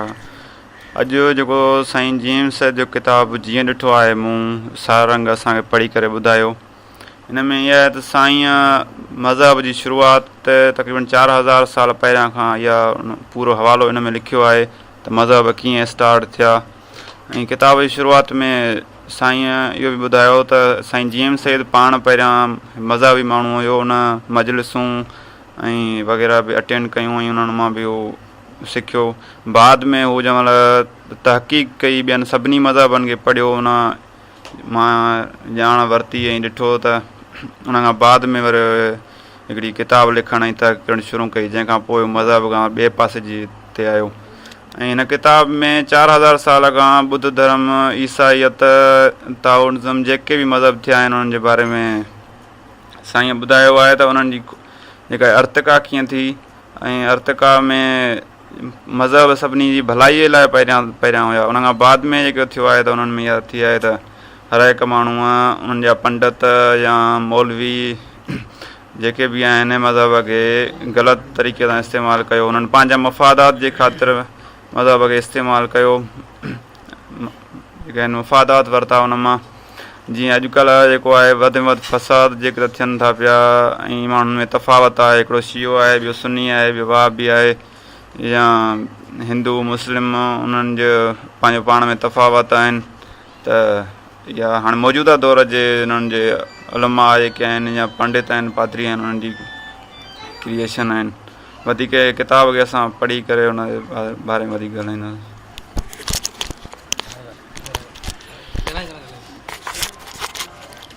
सईद सिंधी कराची नसी साईं GM सैयद जी किताब जीअं ॾिठो आहे मूं जे पहिरें बाब ते स्टडी सर्कल थियो, जंहिंमें साईं तमामु ख़ूबसूरत तरीक़े सां मज़हबनि जी तारीख़, मज़हबनि जो पैदा थियणु, उन्हनि जो उसरणु, उन्हनि जा बुनियादी कम ऐं मज़हब वजूद में छो आया, उन्हनि कीअं तरक़ी कई ऐं उन्हनि जो कीअं अॻिते हली उन्हनि में कीअं बिगाड़ पैदा थियो ऐं कसीर जेके देवी देवताउनि खां वहदत जी तरफ़ जेको हिकिड़ो अचणु हुयो, मज़हबनि जी जेका एवोल्यूशन हुई, उन बाबति साईं तमामु ख़ूबसूरत भाव छड़ी आहे पंहिंजी किताब में, जेका यकीनन क़ाबिल तारीफ़ आहे।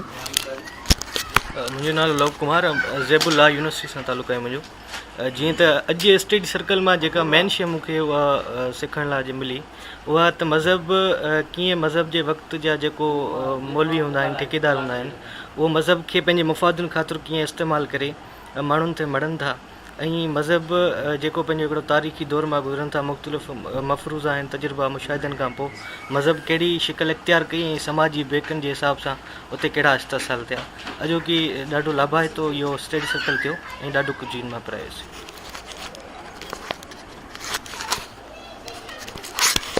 साईं मुंहिंजा सिंध सुजागी फोरम जो अॼोको जेको स्टडी सर्कल आहे उहो साईं GM सैयद जी किताब जीअं ॾिठो आहे मूं जो पहिरियों जेको बाब आहे, जेको मज़हबनि खे जेको आहे सो डिस्कस कयो आहे साईं उन ते आहे। बुनियादी तौर ते साईं हीअ किताब जीअं ॾिठो आहे मूं जेको लिखियो, इहो बुनियादी तौर ते ईअं सम्झो त मज़हबनि जी चीर फाड़ ऐं साईं जो जेको ज़ाती तजुर्बो हुयो मज़हबनि जे हवाले सां उहो पेश कयो आहे। साईं GM सैयद पंहिंजे किताब जे मुहागे में ई लिखियो आहे त आऊं जेको आहे सो बुनियादी तौर ते निज मज़हबी माण्हू हुउसि, रोज़ा निमाज़ूं इहे सभु कम, पर जॾहिं अदियान आलम जा जेके दीन उहे उन पढ़िया त उनखां पोइ उनखे मज़हबनि जी जेका आहे सा ख़ासि तौर ते ख़बर पई।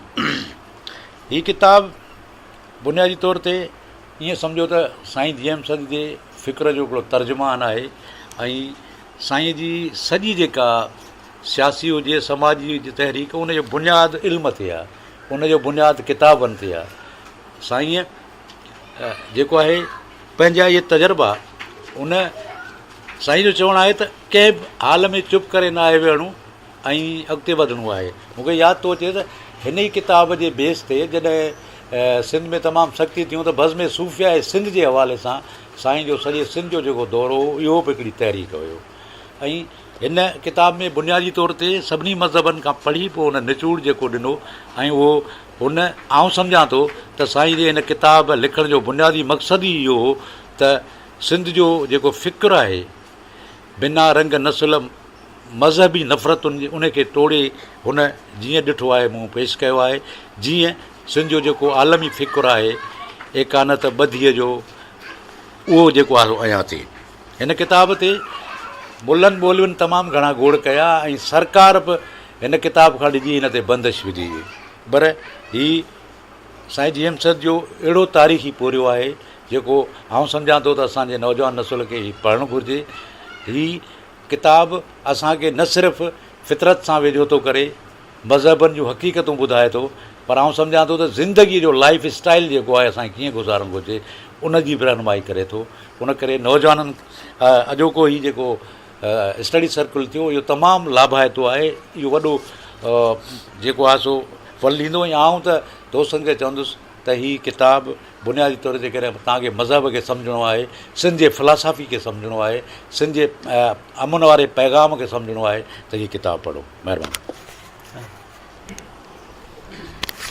गुलाम कादिर मंगसी हीअ जेको जीअं ॾिठो आहे मूं साईं जी एम सैयद जो किताबु मज़हब जे हवाले सां, सो इन ते साईं गुल हसन कलमती साहिबु जेको राय ॾिना आहिनि उहे उन्हनि सां मुतफ़िक़ आहियां ऐं तमामु ज़बरदस्त। ऐं जॾहिं आउं पढ़ंदुसि त उन मां वधीक आउं ॻाल्हाए सघंदुसि।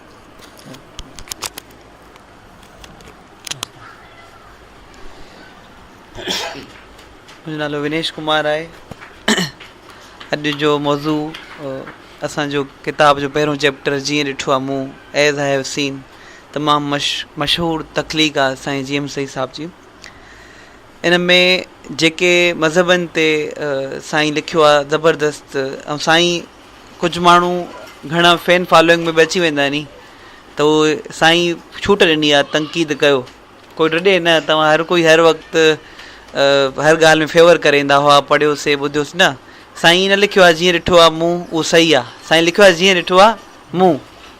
तव्हां हुन ते क्वेश्चन करे सघो था, तव्हां हुन ते तनक़ीद करे सघो था। साईं पाण बि अॻिते हिन किताब मूंखे ख़बर आहे लिखियलु आहे हिकिड़ी जॻह ते, त मां ग़लति बि थी सघां थो, मां ग़लति बि ऐं ग़लति थी सघां थो। तव्हां दलील ॾियो। ग़लति करण जो तरीक़ो छा आहे? झगड़ो तरीक़ो न आहे। मुले वांगुरु लठबाज़ी फतवा जारी करणु ग़लति जो तरीक़ो न आहे। ग़लति खे ग़लति करण जो तरीक़ो इहो आहे तव्हां दलील पेश कयो। तव्हांजा दलील जेकॾहिं ताक़तवर नी त तव्हां उन शइ खे साम्हूं वारो तव्हां मञण लाइ तयारु थी पवंदो।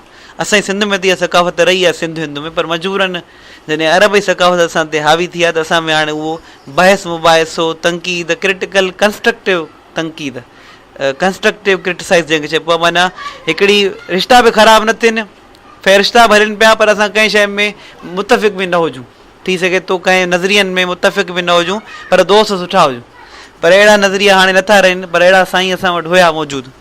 मुंहिंजूं कुझु डिसएग्रीमेंट आहिनि जेके मुंहिंजी इल्म जी कमी जे करे बि थी सघनि थियूं। साईं वटि डिसएग्रीमेंट न आहिनि। साईं जो फ़लसफ़ो बहितरीनु आहे। साईं जेको ॾिठो उहो बहितरीनु ॾिठो, सही ॾिठो।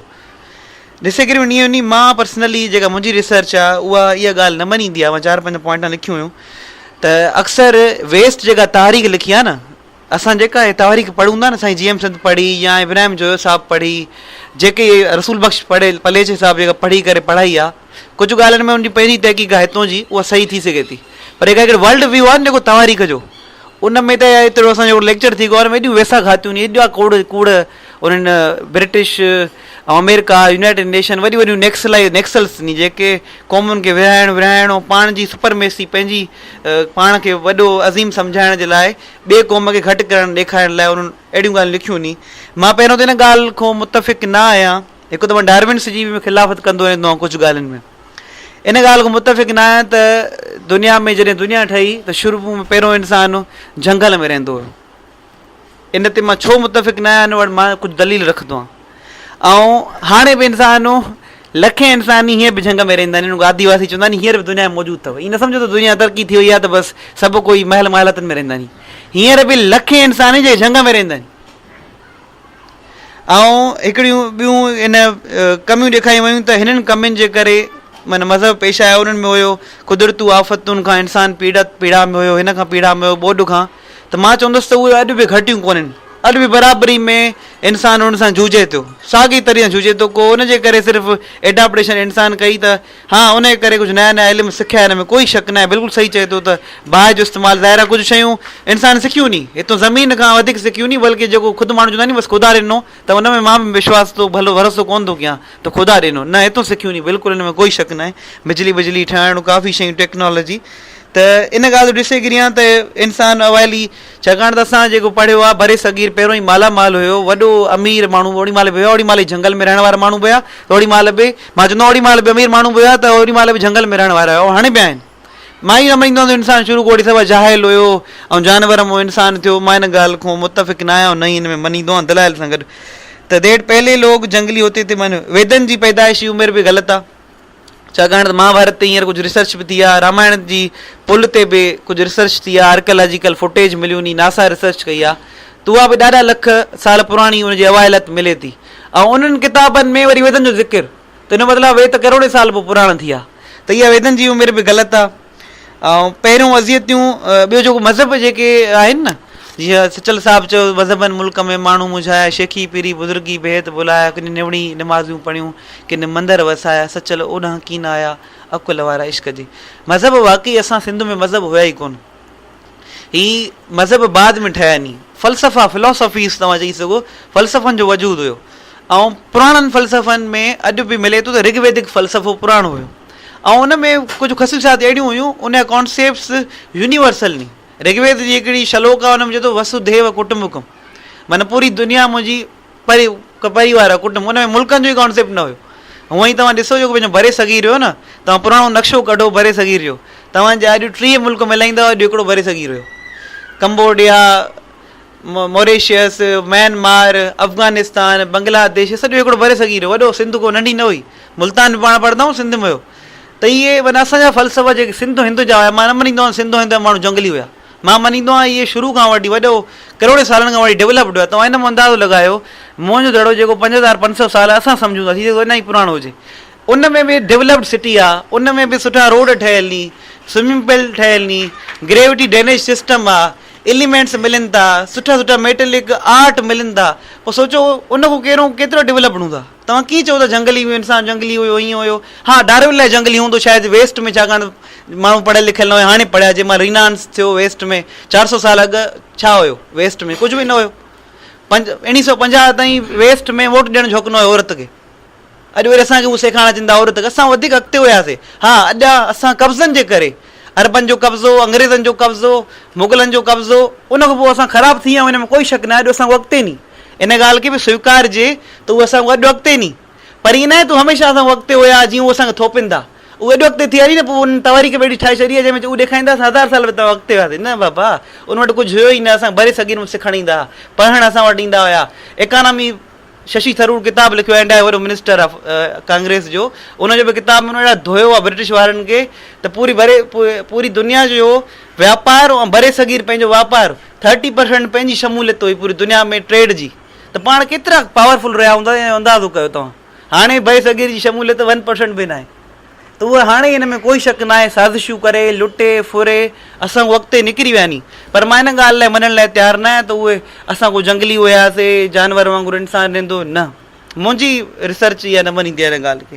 पहिरियों बि इहे इज़तियूं हुयूं ऐं कुझु हाणे बि तकलीफ़ अहिड़ियूं आहिनि। हा, इहे जेके टोणा टिपणा नी, जेके जादू, इहे वाक़ई कूड़ नी। इहे मुलनि पंहिंजा कमाइण जा तरीक़ा ठाहिया नी।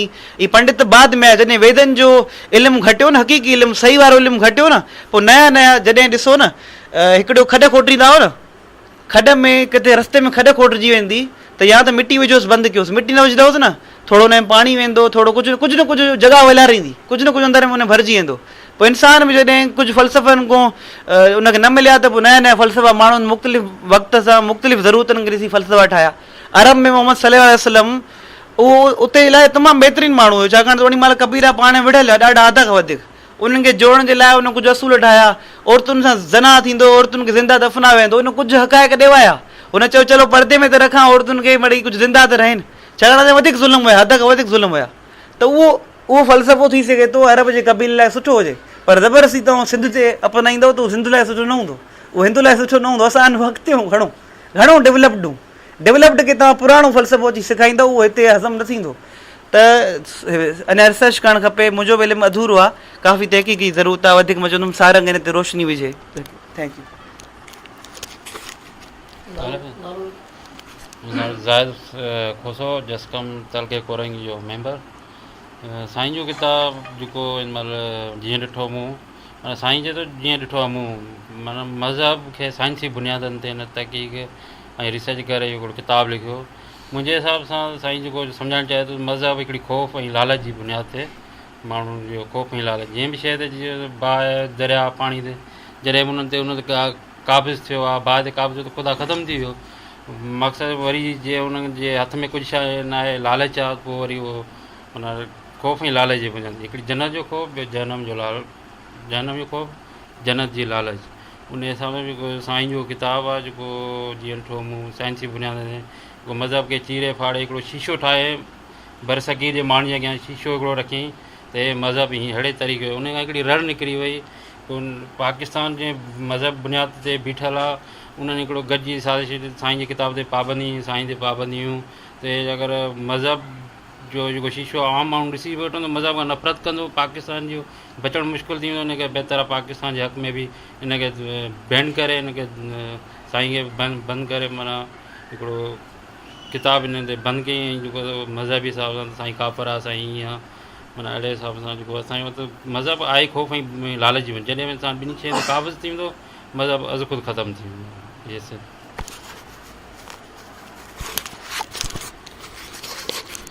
Zahid Ali Bugti, voice for Baloch missing person जो मां मेंबर आहियां, voice for Sindhi missing person जो बि मेंबर आहियां। आज़ादी पसंदि आहियां, कंहिं बि हिकिड़ी पार्टी जो पाण खे सॾाए नथो सघां। साइंस GM सैयद जो पोइ लॻायां, ख़ैर बख़्श मरी जो दरीना साथी बि आहियां।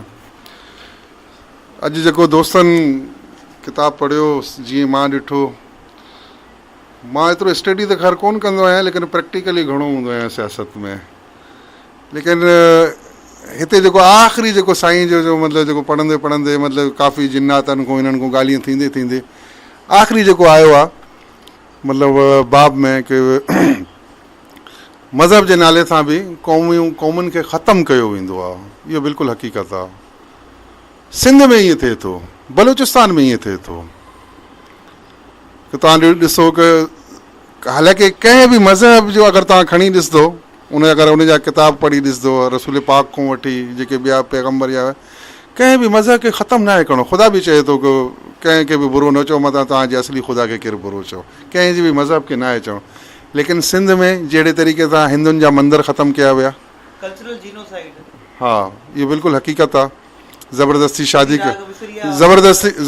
शादियूं कराइण ताकी हिंदू हितां लॾे वञनि, ज़बरदस्ती मंदरनि खे ड्राहे उन्हनि खे मस्जिदूं ठाराइण, इहो हिकिड़ो मतिलबु हिकिड़े क़ाबिज़ क़ौमुनि जी हिकिड़ी हक़ीक़त हूंदी आहे। हाणे पहिरियों छा थींदो हो कि अगरि पंजाबी ज़ुल्म कंदो हो त पंजाबी बदनाम थींदो हो। हाणे पठाण उहो बि ज़ालिम आहे, उहो बि ज़ुल्म करे थो। हाणे इन्हनि खे वरी अची मज़हबी हिननि रंग ॾिनो आहे, मज़हबी रंग ॾिनो अथव इस्लाम जो, शिया खे ख़तमु करणु या हुनखे ख़तमु करणु। हालांकि सिंध में कॾहिं बि सिंधी क़ौम आहे, लेकिन सिंधी क़ौम में कॾहिं बि कंहिं मज़हब या फ़िरके सां कोई मतिलबु नफ़रत न आहे, इहो बिल्कुलु हक़ीक़त तव्हां करे ॾिसो। मूंखे स्टडी मां तव्हांखे ॿुधायां, मूंखे जेको तजुर्बो आहे कंहिं बि न आहे। मां पाण मूंखे उन ॾींहुं मूंखे टार्चर सेल में वठी अचे, धागा ॿधे, तुम शिया है सुन्नी है, मुझे भाई हम इंसान है। जिन्हें तुम शिया है, मुझे नहीं बाबा शिया नहीं है, बलूच है, बलूच में वो होता है इंसानियत होता है। कॾहिं बि इहो न शिया जो रहियो आहे, न छा जो रहियो आहे, न हिंदू जे मज़हब जे कंहिं जे बि ख़िलाफ़ु न आहे रहियो। लेकिन अॼुकल्ह सिंध जे अंदरि स्पेशली मुस्लमान जे नाले सां जेको ॿिए सिंधी मुस्लमाननि जो या सिंधी हिंदुनि जो या बलूच मुस्लमाननि जो हिंदुनि जो जेको क़त्लेआम थिए थो, इहो बिल्कुलु कंहिं बि मज़हब या कोई बि क़ौम जी हक़ीक़त न आहे। हे ज़ालिम आहिनि, हे ज़ालिम आहिनि, हे ज़ालिम आहिनि, तमामु वधीक ज़ालिम आहिनि। लिहाज़ा हे पाकिस्तान जे नाले ते ज़ालिम आहिनि। हिकिड़ो गैर फितरी मुल्क आहे। साईं त चयो न की मां इस्लामी हुयुसि, अगरि साईं इस्लाम खां हटी छो कर क़ौम परस्त थियो? मेन वजह इहो की साईं ॾिठो की हिते ज़ालिम पहुची विया आहिनि। जॾहिं हुन ज़ालिमनि खे ज़ुल्म कंदे ॾिठई तॾहिं साईं बिल्कुलु इस्लाम बि छॾे ॾिनई। मां बि छॾे ॾिनो आहे इस्लाम, ख़ुदा थो ॼाणे। इन करे छॾे ॾिनो आहे की मां हिन सां निमाज़ न आहियां पढ़ंदो, अकेलो पंहिंजो निमाज़ पढ़ंदो आहियां, लेकिन मुल्ला जे मस्जिद में कोन वेंदो आहियां। इन करे की बेग़रत उते बि इहो ई दर्स ॾींदा आहिनि की हे ज़ालिम आहिनि। छा थियो काबुल जे अंदरि इस्लाम जे नाले सां छा थियो? तालिबान जे नाले सां केतिरो क़त्लेआम थियो? सुन्नी अज़म जे नाले ते विया, उज़्बक खे क़तलु कयऊं, ताजिक खे क़तलु कयऊं, चई भई हे शिया आहिनि, सिर्फ़ु हिते इहो पेशावरी जर्नल ऐं लाहौरी सरमाएदार इन्हनि इहो हलाए की उहो शिया आहिनि। हालांकि क़ौमुनि जे अंदरि शिया बि हूंदा आहिनि, सुन्नी बि हूंदा आहिनि, हिंदू बि हूंदा आहिनि, ॿिया घणा ई मज़हब हूंदा आहिनि, लेकिन क़त्लेआम कॾहिं बि न आहे। त हिननि उते बि इहो ई क़त्लेआम कयो। लिहाज़ा साईं जो बिल्कुलु इहो हक़ीक़त आहे।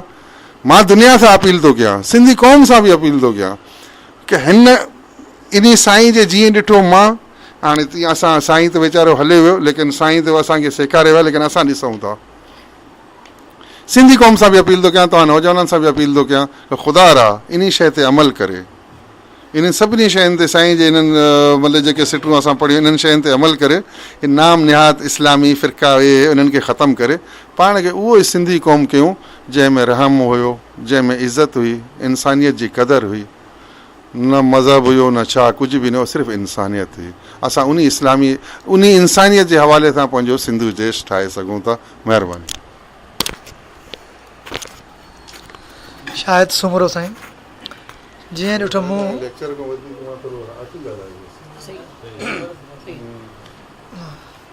मूं किताब ते लेक्चर पियो हले, पहिरियां बि हिन किताब जो मुतालो थोरो घणो थियलो, वरी ताज़ो थी वियो। अदाई साईं पाण आज़ादी पसंदि ज़रूरु आहियूं। साईं जीअं पाण चवंदा गैर मासूम आहिनि ऐं उन्हनि ते मासूम वारो चकर ई कोन्हे, ग़लतियूं थी सघनि थियूं। साईं ते बि खोड़ मामलनि ते असां सहमत आहियूं, खोड़ ते तनक़ीद कंदा आहियूं। इन ते को सवाबु गुनाह वारो चैप्टर कोन्हे, ठीकु आहे। साईं ॾिठो आहे, साईं कंहिं ॻाल्हि खे सम्झो आहे, असांजे खोड़ ॻाल्हियुनि ते इख़्तिलाफ़ आहे, आज़ादी नुक़्ते ते इख़्तिलाफ़ न आहे, इन मामलनि ते खोड़नि ते आहे। मज़हब जो मौज़ू हले पियो, इन करे पाण थिड़ो नथा पंहिंजे मौज़ू खां। त मज़हब जेके बि आया, ऐं जेको थोरो घणो मुतालो कयो आहे, उहो इंसान जी इर्तिका जे लाइ आयो आहे, इंसान खे ठाहिण ऐं सुहिणो करणु आयो आहे। मज़हब माना सिर्फ़ु इस्लाम न, मज़हब माना समूरा मज़हब, ठीकु आहे। ऐं इन जे करे तव्हां वज़ाहत पियो, ऐं उहे समूरनि ज़ालिमनि ऐं फासिकनि कुवतनि जे ख़िलाफ़ु आया ऐं माण्हुनि खे शऊर ॾियण जे लाइ आया। हाणे हिते अलाए छो, ठीकु आहे, अरब जेको मज़हब इस्लाम ते हावी थी, उतां जा क़ौम परस्त, उतां जा डाकू ऐं माण्हू हावी थी दुनिया ते चढ़ाई कयूं, उन जे करे जेको मोहम्मद जो नज़रियो दुनिया में बदनाम थियो। ऐं असां मज़हब खां बेज़ार कोन आहियूं, असां मुलनि जे रवैयनि खां बेज़ार आहियूं, असां इन्हनि जे रवैयनि इन्हनि जे किरदार खां बेज़ार आहियूं, न कि इस्लाम मोहम्मद जे नज़रिए खां, न कि राम ऐं लक्ष्मण ऐं ईसा अलैहिस्सलाम ऐं मुख़्तलिफ़ नज़रियनि खां असां बेज़ार आहियूं। इहे सभु आया इंसानी बका जे लाइ, ऐं इन्हनि इंसाननि खे सवारियो। इन्हनि मां जेको पढ़ियो आहे, गीता पढ़ी आहे, बाइबल पढ़ियो आहे, क़ुर पढ़ियो आहे, उन्हनि में अहिड़ो कोन्हे जंहिं जिते हिननि खे इंसान खे हिननि मुंझारो ॾिनो हुजे, हिननि त इंसान खे शऊर ॾिनो आहे। जेको घणो मां पढ़ा रावण सां जेको हिननि विढ़िया, को ज़ालिम हो, उन कुअ सां विढ़नि, हे माना शऊर पिया ॾियनि। जेके कुझु मां जेको हिन महिल त इस्लाम खे या मज़हबी नज़रियनि खे पढ़ियो आहे, असां छो सम्झंदा त मज़हब माण्हुनि खे मुंझाइण जे करे आयो, मज़हब त शऊर ॾियणु आयो। उहो त हालांकि जॾहिं ईसा अलैहिस्सलाम खे सूली ते चढ़ायो, उन्हनि त सरमाएदारनि ऐं वॾेरनि जे ख़िलाफ़ु आवाज़ उथारी, इन जे करे उनखे सूली ते चढ़ियऊं। या याकूब अलैहिस्सलाम खे जेको वार मुंहुं छिलियऊं, उन में छा कयो, सिर्फ़ु ख़ुदा जी ॻाल्हि न कयूं, ख़ुदा सां गॾु गॾु इहे सरमाएदारनि जे ऐं वॾेरनि जे ख़िलाफ़ु उन्हनि आवाज़ उथारियूं। जेका थोरी घणी असां तारीख़ पढ़ी आहे, उनखे ठीकु आहे, साईं मुलनि जे रवैयनि खां बेज़ार ज़रूरु थियो, पाकिस्तानी मुलनि या पाकिस्तानी स्टेब्लिश हुन सां धोखो कयो, हिन सां कोई ग़लति कोन्हे, असां उन्हनि जी सहमत कोन आहियूं त उन्हनि मुलनि सही कयो। असां पाकिस्तानी या अरब जेको नओं मुस्लमाननि जो कल्चर आयो, उन्हनि खां असां बेज़ार आहियूं। अहिड़ो कोई बि दुनिया जो इंसानु, चाहे कहिड़े बि हुजे, कहिड़े बि लेनिन ऐं मार्क्स या कम्युनिस्ट या कोई बि नज़रियो हुजे, नुक़्स करे कोन ॾेखारींदो बाइबल मां, गीता मां या क़ुर मां, हिते नुक़्स आहे, हिते इंसान ज़ात जे ख़िलाफ़ु आहे। अगरि अहिड़ो आहे त हुन मज़हबनि जे ख़िलाफ़ु ऐं बि तहरीक हलाइण लाइ तयारु आहे, अहिड़ो कोई बि कोन्हे। जेके हलाइनि था पिया उहो वरी अलॻि बहस आहे त असां उन्हनि महिल मज़हबनि जी तर्जुमानी वेही कोन था कयूं, असां सिंध जी तर्जुमानी ऐं सिंध जी नुमाइंदगी था कयूं। हिन वक़्तु सिंध जी क़ौमी तहरीक तकलीफ़ुनि में आहे, सिंध तकलीफ़ुनि में आहे। ठीकु आहे, असांखे पाकिस्तान स्टेब्लिश मुख़्तलिफ़ नालनि सां असांखे इस्तेमालु कयो, पर पाण कोशिशि कयूं था त बाशहूर आहियूं, तालिब इल्म आहियूं, त इन्हनि खां निकिरूं। हिन महिल बि कंहिं न कंहिं मज़हब सां पाण सलाह आहियूं, डायरेक्ट या इनडायरेक्ट। मुलनि जे रवैयनि खां ज़रूरु बेज़ार आहियूं, पर कुझु न कुझु पंहिंजो कंदा आहियूं पंहिंजो पंहिंजो जेको सवण जेको बि आहे। पर उनजे बावजूदि सिंध जी क़ौमी तहरीक जे हवाले सां सिंध जी तकलीफ़ महसूसु कंदे हिते वेठा आहियूं, सिंध जे क़ौमी सर ते पाण में ईंदा आहियूं त इहे असांखे मज़हबनि असांखे कोन रोकायो आहे। इहे उन्हनि ते शऊर ॾिनो आहे त असां ज़ुल्मनि जे ख़िलाफ़ु आवाज़ु उथारियूं। इहा उन्हनि जो त फ़िकुरु आहे। ऐं जेको सम्झंदो आहे ठीकु, जीअं साईं जेम्स सम्झी सघे थो ऐं बि सम्झी सघां थो। ऐं सम्झां थो जेका मूंखे राम शऊर ॾिनो आहे, जेका मूंखे मोहम्मद शऊर ॾिनो आहे, उहो इहो ॾिनो अथई त मज़लूम जी ॻाल्हि कर। जेको मूंखे हुसैन शऊर ॾिनो आहे इहो ॾिनो अथई त ज़ालिम जे ख़िलाफ़ु आवाज़ु उथार। उहो कंहिं फ़र्द जा न हुआ, उहे इंसानियत जा तर्जुमान हुआ। बदकिस्मती सां कुझु असांजे हलकनि में माण्हू मज़हबनि जे ख़िलाफ़ु पाण हालांकि डायरेक्ट इनडायरेक्ट कंहिं न कंहिं मज़हब सां सलाह हूंदा आहिनि। मज़हब माना इस्लाम न, मज़हब माना गौतम या इहे बि त मज़हब आहिनि न, नज़रियो आहे, मज़हब आहे न नज़रियो। कंहिं न कंहिं उन्हनि सां सलाह हूंदा आहिनि, पर इनडायरेक्ट इन्हनि मज़हबनि जे ख़िलाफ़ु ॻाल्हाईंदा आहिनि आड़ में अरबनि जे करे। असां इहो चवंदा आहियूं इहो न करणु खपे। ठीकु आहे, ख़ुदि मोहम्मद जे नज़रिए सां वरी वेसाघाती थी आहे। ख़ुदि अहिड़ा माण्हू अची विया आहिनि जेके हुन ते हाईजेक करे विया। ऐं ईअं पाकिस्तान में बि कुझु अहिड़ा थिया आराम पायूं। उन सां असां हर ॻाल्हि में सहमत आहियूं। बाक़ी मोहम्मद जे नज़रिए में किथे इहो कोन्हे। पर हिन वक़्तु 90% या 50% सिंधी जेके आहिनि, मुस्लमान जेके बि आहिनि, चाहे उहे शिया हुजनि या सुनी हुजनि, उहे ग़लति आहिनि, अक़ीदनि में फासी पिया आहिनि। कुझु बि हिन महिल उन्हनि जे अक़ीदनि में मुस्लमान अची विया। असां उन्हनि खे उन्हनि जे असासात सां खेॾे, इहा की मुंहिंजी राय आहे, अगरि कंहिंखे मोह लॻे त माज़रत सां, त असां हिन महिल असां उन्हनि खे क़ौमी इशू रखूं। ठीकु आहे, उन क़ौमी इशू खे नुक़सानु मुल्हनि जे रवैयनि सां पियो आहे, उन में क़ौमी नज़रिए कंहिं न ॾिनो आहे। ऐं जेके किताब पढ़िया आहिनि हदीसनि जा, मोहम्मद जो मंशूर पढ़ो, उन में त कोन्हे कयो त कंहिंजे मुल्क में चढ़ाई कयो, उन में त कोन्हे कयो कंहिंजो हक़ु खायो। ठीकु आहे, इहो अरब कल्चर कयो जिन्हनि हावी थिया मोहम्मद जे नज़रिए ते, ऐं उन्हनि सां पाण ख़िलाफ़ु आहियां शुरू खां वठी। उहे जेके मनसल ते रसूल ते चढ़ी वेठा, ख़ुदि उहे डाकू हुया। इहे हीअं थींदो रहियो आहे जेको मूंखे कमाइण जो शौक़ु न हुजे, अणपढ़ियल हुजां, पोइ चाहे उहो हिंदू धर्म जो, मुस्लमान धर्म जो, ईसाई धर्म जो सहारो वठी माण्हुनि खे असां सां खेॾे मज़हबी पंधिक या मुलो थी थो वञा। धंधो आहे कमाइण जो। हालांकि इस्लाम में या बाइबल या गीता कंहिं मज़हब में इस्लाम मां इंसान खे ठगण जो चकर कोन्हे। अलाए छो इहो जेको हलियो वियो आहे, हिन जो शेर पढ़ियो सचल साईं जो, ऐं इहो सम्झा ईअं न आहे। हुजे त अकुल वारो मज़हबनि ॾे न आयो, मुंझाया माण्हुनि खे त ॿिनि शयुनि मज़हबनि काथे मुंझायो आहे, मुल्हनि मुंझायो आहे। पर असां इहो वरी बेस भरा बेस अलाए काॾे हलिया वेंदासीं। हिन वक़्तु पाण जो जेको लेक्चर हुजनि, जेके दर्स हुजनि, हिन वक़्तु असां क़ौमी तहरीक खां परे आहियूं। असां सिंध जी सूरनि खां परे आहियूं। ऐं हिन वक़्तु असां सिंधी हुजण जे बावजूदि पाण खे पाकिस्तानी ऐं पाण खे अलाए छा छा सम्झंदा वेठा, जेका इहा असांजी कोताहियूं आहिनि। उन्हनि खे शहूर ॾियो त सिंध असांजी हीअ आहे, सिंध जी अज़मत ऐं इज़त जी तारीफ़ कराइजे। उहा हिन तरीक़े सां असां वेसाघाती थी।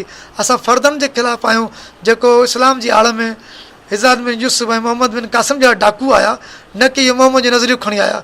इहे त मिलाई तसलसल यज़ीज़ ऐं शिमरो माण्हुनि जी नथा ॻाल्हाए, कंहिंजे मथां तरह थिए, पोइ वरी मज़हबी लेबल लॻी वेंदा आहिनि। ऐं हालांकि कंहिं मज़हब सां हूअं कोन आहे, कंहिं फ़िरक़े वारे तालुक़ु। ऐं हिकिड़ो इंसानु आहियां ऐं सिंधी आहियां। ऐं अगरि आहियां त मुस्लमान, बसि मोहम्मद जो पैरोकार आहियां, न शियो ऐं सुनी। ठीकु आहे, मथां को लेबल लॻे, ठीकु आहे। त बाक़ी पाण हिन मां सिंध ते ॻाल्हायूं। हिन वक़्तु असांजी क़ौमी तहरीकनि जा लीडर लभनि कोन था, या असांजी तंज़ीमुनि जी कहिड़ी हालति थी चुकी आहे, उन्हनि में हिन वक़्तु ताईं असांजी को तंज़ीम साज़ी कोन थी थिए। असां उनखे क़ौमी कारकुन जेके आहिनि वीचारा बाशहूर आहिनि, जिन्हनि जी माज़ी माण्हुनि महिनतूं कयूं, कंहिं न कंहिं सोबत में पाण मुराद लिटरेचर पढ़ियूं, पाण मुराद जो मुतालो कयूं, स्टडी सर्कल वग़ैरह असांजी तहरीकनि में माज़ी में कंहिं टाइम हलियो जीअं सिंध महाज़ जॾहिं उहो ज़ैन शाह वारो दौर हो या ख़ालिक वारनि जो दौर हो। बाक़ी त तरबियती वर्कशॉप बंदि थी, थोरे अरसे मुतहदा महाज़ शुरू कयो, उहो बि वीचारे आताब में अची वई रियासत जे। क़ौमी तहरीक जे हवाले सां ॻाल्हायूं त क़ौमी तहरीक कीअं हुजणु खपे, उनखे कीअं जोड़िजे, उन क़ौमी तहरीक कीअं खणी हलिजे जेके ख़ौफ़ जे आताब में अची वई आहे। न की असां माज़रत सां ऐं कंहिंखे सारंग भाई खे चवंदुसि मज़हबनि जे ख़िलाफ़ु तहरीक हलाइजे। ठीकु आहे, साईं जो आहे उन दौर जो हो, साईं खे पढ़िजे, साईं जे मुतालो कजे। हिन वक़्तु असांखे मुतालो कजे त असांजी सिंध छा आहे, पाकिस्तान असांजो ज़ुल्म करे असां सां। हिकिड़ी मुंहिंजी राय आहे। महिरबानी, कंहिंखां बि तकलीफ़ माज़रत सां। जीअं सिंधु देश। महिरबानी सभिनी दोस्तनि जी, ऐं सभिनी दोस्तनि तमामु बहितरीनु राय ॾिना हिन किताब बाबति। ऐं हुन किताब मां जेको हुननि सिखियो, ऐं कुझु दोस्तनि पंहिंजा तनक़ीदी राय रखिया। ऐं बिल्कुलु इहा सुठी रिवायत आहे। असां इन शइ खे भलीकार कयूं था, छो त इहो जेको फ़लसफ़ो या सोच आहे असांखे ख़ुदि रहबर हसन साईं जीएम जे नज़रिए में मिली आहे, ऐं ख़ुदि असां इहो पढ़ियो बि आहे ऐं असां सिखियो बि आहे। ऐं असांजी इहा ख़्वाहिश बि आहे त जेकॾहिं कंहिं क़ौमुनि जे अंदरि तनक़ीदी मादो ख़तमु थी वञे, उहा क़ौम माना तरक़ी नथी करे सघे। छो त तनक़ीद जेकी आहे उहा मयार खे जनमु ॾींदी आहे, पर बशर्ते कि उहा तनक़ीद इल्मी हुजे, मुदलिल हुजे। उहा तनक़ीद कंहिंजी ज़ातियात ते हमिलो न हुजे, उहा तनक़ीद कंहिंखे घटि ॾेखारण वारी शइ न हुजे, पर उहा इल्मी हुजे, अमली हुजे, त उनखे लबेक कंदासीं। छो जो उन सां न सिर्फ़ु असां पंहिंजी उणाइनि ते नज़र विझी सघंदासीं, उन्हनि खे सुधारे सघंदासीं ऐं तरक़ी करे सघंदासीं। तमामु सुठो सभिनी दोस्तनि ॻाल्हायो। हाणे मां हिन स्टडी सर्किल खे सहेड़ण जे तरफ़ हलां थो। मुख़्तलिफ़ दोस्तनि मुख़्तलिफ़ सवाल कया ऐं साईं जीएम साहिब जे हिन नुक़्ते नज़र उन किताब ते इख़्तिलाफ़ बि रखिया। सो उन्हनि सभिनीनि खे कोशिशि कंदुसि जवाबु ॾियण जी। जेकॾहिं को नुक़्तो विसारे विया त मूंखे यादगिरी ॾियारिजो। सभ खां पहिरियों साईं लतीफ़ जेको सवालु कयो त दोस्त अर्जुन ॻाल्हि कई त जेके मज़हब आहिनि हिन किताब मूजिबि, त उहे इंसान जी पैदावार आहिनि, इंसाननि पैदा कया, फितरत जी या कुदरत जे तरफ़ां के पैदा थियल न आहिनि। हाणे असल ॻाल्हि इहा आहे त साईं जो हीउ जेको असां किताबु पढ़ियो, उन मां वाज़े लफ़्ज़नि मां इहा शइ ख़बर पए थी त मज़हब वहम ऐं ख़ौफ़ जी पैदावार आहे। जॾहिं इंसान में वहम थियो, ख़ौफ़ थियो, त हुन पाण खे प्रोटेक्ट करण लाइ मुख़्तलिफ़ तरीक़ा इस्तेमालु कया, मुख़्तलिफ़ उसूल घड़िया। जीअं अॼु जे जदीद दौर में हिकिड़ो साइंटिस्ट, हिकिड़ो फ़िलासफ़र, हिकिड़ो साइंसदान हिकिड़ो नज़रियो घड़े थो समाज खे बहितरी ॾांहुं वठी वञण लाइ, उन वक़्त जे माण्हूअ जी सोच मूजिबि। उन छो जो ॾिसो न, ॻाल्हि इहा आहे त इंसान जी इर्तिक़ा जो सुवालु आहे। हाणे उहो अलॻि सुवालु आहे त किन ख़ितनि जे अंदरि इंसान जी इर्तिक़ा घणो पोथी आहे ऐं किन ख़ितनि में इंसान जी इर्तिक़ा घणो अवैली आहे। इहो सुवालु बाद जो उन ते बाद में अचूं। पर सुवालु आहे त इंसान जी इब्तिदा, इंसान जी इर्तिक़ा जेकी आहे, जंहिंखे हींअर ताईं साइंसदाननि लखा वरे ॼाणायो आहे, ज़िंदगीअ जो बुनियादु किरोड़ा वरे ॼाणायो आहे साइंटिफिक उसूलनि तहत। हा, उन सां इख़्तिलाफ़ रखी सघूं था, छो जो मज़हबी अक़ीदनि में हिकिड़ी शइ इहा आहे त हुननि हिकिड़ी ॻाल्हि कई, उहा पथर ते लकीर आहे। छो जो अक़ीदो कॾहिं बि इजाज़त नथो ॾिए त उन शइ ते बहस कयो। नतीजो तौर ते असां न बहस कंदासीं, न त न ई उन शइ खे सम्झी सघंदासीं, न उनखे उनजी ओख डोख करे सघंदासीं, न उनजी चीर फाड़ करे सघंदासीं ऐं उन मां कुझु हासिलु करे सघंदासीं। पर साइंस में न आहे। साइंस इहा इजाज़त ॾिए थी त भाउ जेका मूं तहक़ीक़ कई आहे पंहिंजे तजुर्बनि ऐं मुशाहिदनि जे आधार ते, हीअ साबित थी आहे। पर थी सघे थो अॻियां उहा तहक़ीक़ रद्द थिए, का नई अचे, त का हतमी राय साइंस न ॾिनी आहे। पर बनस्बत मज़हबनि जे, अक़ीदनि जे, साइंसी नुक़्ते नज़र वधीक वज़नदार ऐं अकुल में वेहंदड़ आहे। छो जो उहो कंहिं नतीजनि ते बीहारे थो, उहो मुशाहिदनि ऐं तजुर्बनि जे आधार ते आहे। ऐं उन में इहा फ्लैक्सिबिलिटी आहे त उहा शइ जेकॾहिं अॻियां हली उन खां वधीक वज़नदार दलीलनि सां का थियरी या नज़रियो अचे थो त उनखे रद्द करे माण्हू खणी थो अचे। पर अक़ीदनि जे बुनियादनि ते, मज़हबनि जे बुनियाद ते ईअं न आहे। उते असां पथर ते लकीर था ॾेई छॾियूं, बाबा हीअ शइ न आहे, ठीकु आहे, एडिटिंग हलो न आहे, उन ते ॻाल्हाइण हलो न आहे, मुख़्तलिफ़ शयूं इहे शयूं आहिनि। ॿी ॻाल्हि इंसान जी इर्तिक़ा जो सुवालु। हींअर ताईं साइंस जेकी तरक़ी कई आहे, बाबा साइंस हिन धरती जी जेकी जनम आहे, हिन धरती जी पैदाइश आहे, उहा 10 अरब साल खां 12 अरब साल ॿुधाए थी। पहिरीं 12 अरब साल ई, पोइ 4 अरब साल ई थियरीज़ आयूं आहियूं। हींअर 10 खां 12 अरब साल क़दीम आहे हिन धरतीअ जो वजूदु। ऐं हिन धरतीअ ते ज़िंदगी जो जेको आसार आहे, उन जो किरोड़ा वरिया ॿुधाइनि था। ऐं उन में बि इंसानी इर्तिक़ा, इंसानी वजूद जेको आहे, उन जी लखा वरिया ॿुधाइनि था। पोइ को 50 लख थो ॿुधाए, को 40 लख थो ॿुधाए, को उन खां वधीक थो ॿुधाए, को घटि थो ॿुधाए।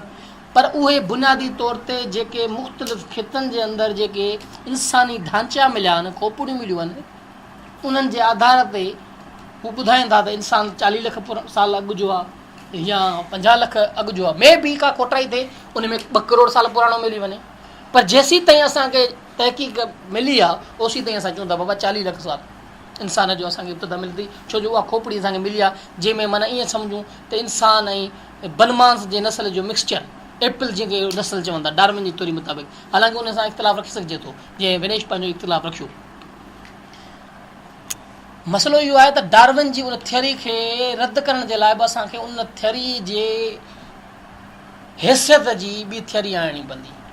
उन ई हिसाब सां दलील ॾेई असांखे रद्द करिणो पवंदो, साबित करिणो पवंदो इंसानी इर्तिका जेकी आहे उहा बदमाश ऐं बांदर मां न थी आहे, उहा के ॿिए ज़रिए मां थी आहे। तॾहिं असां चऊं था वाक़ई डार्विन जी थियरी रद्द आहे, ग़लति आहे। पर जेसीं ताईं ओतिरी उन लेवल जी थियरी नथा आणियूं, उहो मुदलिल असां वटि हवाला दलील न आहिनि, तेसीं ताईं असां ॿी थियरी खे यकीन नथा रखी सघूं, तेसीं ताईं असां डार्विन खे मञूं था। डार्विन में कोताहियूं पंहिंजी जॻह ते आहिनि, पर बनिस्बत इहा थियरी मज़बूत आहे ऐं एक्सेप्टेबल आहे। हाणे जॾहिं इंसान जो लख भरे अॻु वजूद आयो, हाणे इंसान अॼु जो साइंसदान जेको आहे प्रैक्टिकल आहे। मिसाल तौर ते ॿोलियुनि जो वजूद कीअं आयो, माण्हू में शऊर जो वजूद कीअं आयो। नए ॼावल ॿार खे झंग में रखिजो, उन ॿार खे समाज जेको मौजूदु आहे जदीद टेक्नोलॉजी साइंस में अॻु भरो आहे, शऊर वारो आहे, उन जी झलक बि उन ते न पहुचे, जेको जानवरनि जे विच में पलिजे। पहिरीं ॻाल्हि त पलिजी न सघंदो, जानवरनि जो खाजी बणिजी वेंदो, पर इतफ़ाक़ी तौर ते जेकॾहिं थोरो घणो पलिजी वियो त उहो छा ॻाल्हाईंदो, छा उन वटि शऊर हूंदो? उहो त जानवर हूंदो न। जानवरनि वारियूं जुबलतूं हूंदियूं उन वटि, जानवरनि जूं ख़सलतूं हूंदियूं, जानवरनि वांगुरु रड़ू कंदो ऊ आऊ, जीअं जानवर रड़ू कंदो आहे, उन वटि ॿोली न हूंदी, उन वटि सोच न हूंदी। पर इतफ़ाक़ी हादसा को बाहि जो लॻणु हुन, छो जो इंसान त आहे न, हुनखे सोचण ते मजबूर कंदो, हीअ छा आहे बाहि में को जानवर पची वियो खाधई त उन जो टेस्ट मुख़्तलिफ़ आहे, कचे गोश्त जो मुख़्तलिफ़ आहे, इहो महसूसु थो करे।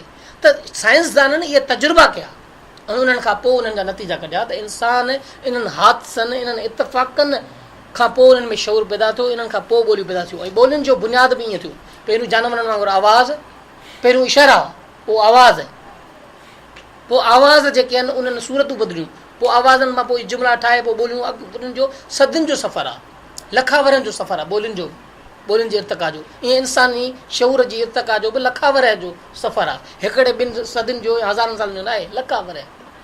त अहिड़ी रीति जॾहिं इंसान हिकिड़ो जानवर हो, जानवरनि जी सोच हुई, त उनजे ॾाढो जानवर वांगुरु किन जानवर जेके हिन खां मज़बूत आहिनि, ख़तरनाक उन खां ख़ौफ़ आहे, के उन खां कमज़ोर आहिनि उन ते कब्ज़ो करे ॼमे थो, के आफ़तूं आहिनि उन्हनि खां ख़ौफ़ जानवरनि खे थिए थो। पर जीअं त इंसान जानवर खां मुख़्तलिफ़ आहे, उनजी सम्झ आहे, भले उहो जंगल जे माहौल में पैदा थियो पर सोच आहे, सम्झ आहे न, हादसनि मां सम्झे थो न, बाहि मां सम्झी वियो त बाहि जे करे हीअं थिए थो, मुख़्तलिफ़ जॻहनि माना बाहि पथर जे टकराव सां वणनि जे घिसकण सां बाहि थी पैदा थिए, उन में शऊर आयो, हुन पाण खे बचाइण जे लाइ ओचितो हथ में अची वियो डंडो को हणी मरी पियो अचे, यार वाड़ियो आहे, हीअ हथर आहे, पोइ पथर जी हणी छॾी, माना हुननि खे इतफ़ाक़ी हादसनि मां उहो शऊर मिलियो ऐं पोइ उन शऊर खे उन फ़ाइदे लो इस्तेमालु कयो, फितरत ते क़ाबिज़ थियो। ईअं फितरत ते क़ाबिज़ थी उहो अॻियां वधियो। हाणे उन फितरत ते क़ाबिज़ थियण जे लाइ पहिरियों जंगलनि में जानवरनि वांगुरु रहंदो, शऊर कोन हो, पर पोइ जीअं जीअं हुनखे फितरती मुख़्तलिफ़ हादसनि में शऊर आयो, पोइ हुन छा कयो, पाण में गॾु रहण जी आदत पैदा कई। छो जो हुन ॾिठो त कॾहिं कॾहिं बरसातूं न पयूं, ॾुकार जी हालत, बुख था मरूं, असांजा माण्हू मरी विया, असां जहिड़ा केतिरा ई जानवर मरी विया आहियूं। छा के कुझु जानवर जेके शिकार करे घर कठे करे रखी, उन मां ॾिठे ॾुकार वारो मरियलु गुज़ारियो, फ्रूट गॾु करे रखी, उन मां मुल्क वारो गुज़ारियो। त ईअं उनजो एवोल्यूशन थियो आहे। इहा लखावर पुराणी ॻाल्हि आहे। त इहा एवोल्यूशन जेको थियो आहे उन में शऊर आयो आहे, ज़रात घणी पहुची आहे, पैदावार ॿियूं शयूं। त ईअं शऊर जॾहिं पैदा थियो, ॿोलियूं ठहियूं, ईअं उन्हनि रस्मूं रिवाजूं क़ाइदा जोड़िया इब्तिदाई पंहिंजे कबीले, पंहिंजे उन मख़सूस हिकिड़े गुरोह जे लाइ। त बाबा शिकार कीअं कबो, उन लाइ कहिड़ा उसूल क़ाइदा, ॿिनि शयुनि खां बचण लाइ कहिड़ा क़ाइदा उसूल आहिनि। पोइ उहे क़ाइदा, उहे रीतूं, उहे रस्मूं अॻियां हली मज़हब जे नाले में अची वियूं। त इहे इंसान जे हथ जूं पैदावार आहिनि, का फितरती का कुदरती तरफ़ां कोन आहिनि, इंसान जूं पैदावार आहिनि। पर फितर जे जबर खां बचण जे लाइ जेको हुननि हथियार इस्तेमालु कयो शऊर जो, उहो मज़हब आहे। पोइ अॻे वहशी दौर जे जेतिरो शऊर हो उन हिसाब सां हो, पोइ उन दौर में उन्हनि जे लाइ एतिरो बहितर हो, पर अॼु जे जदीद टेक्नोलॉजी जे दौर में कम जो न आहे।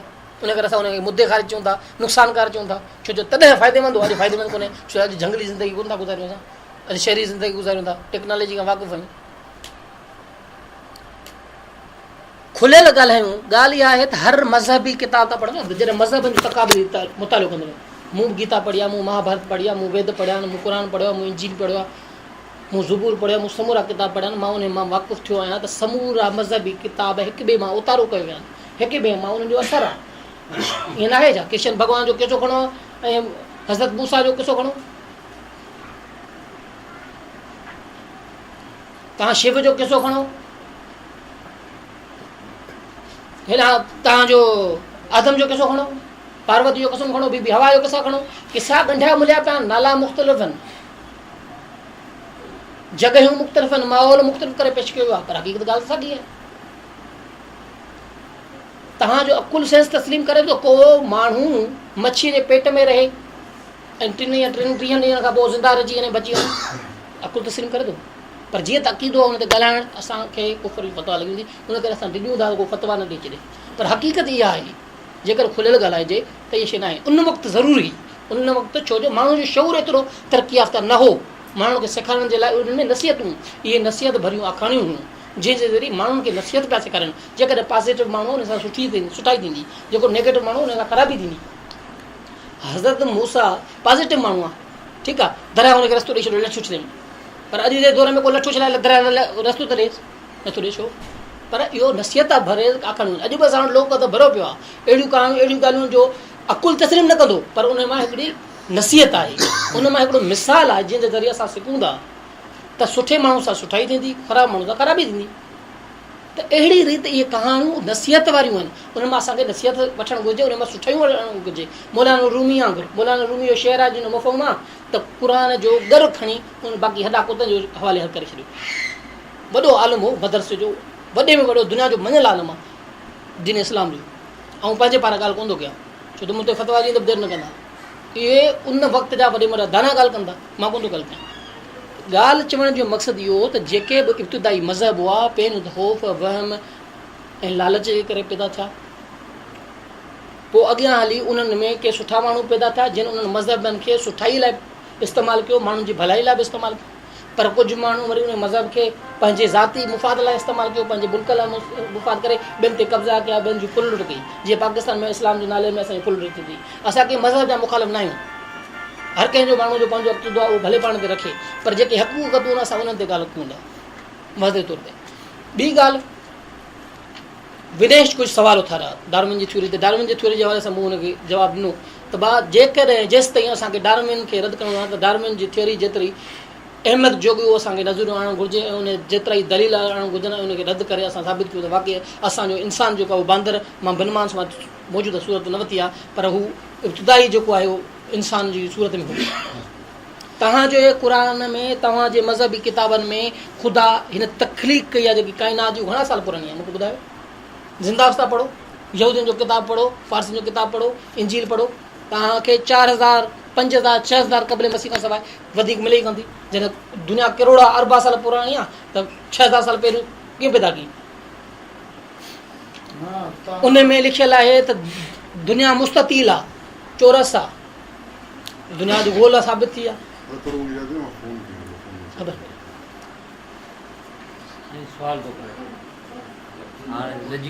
हा हा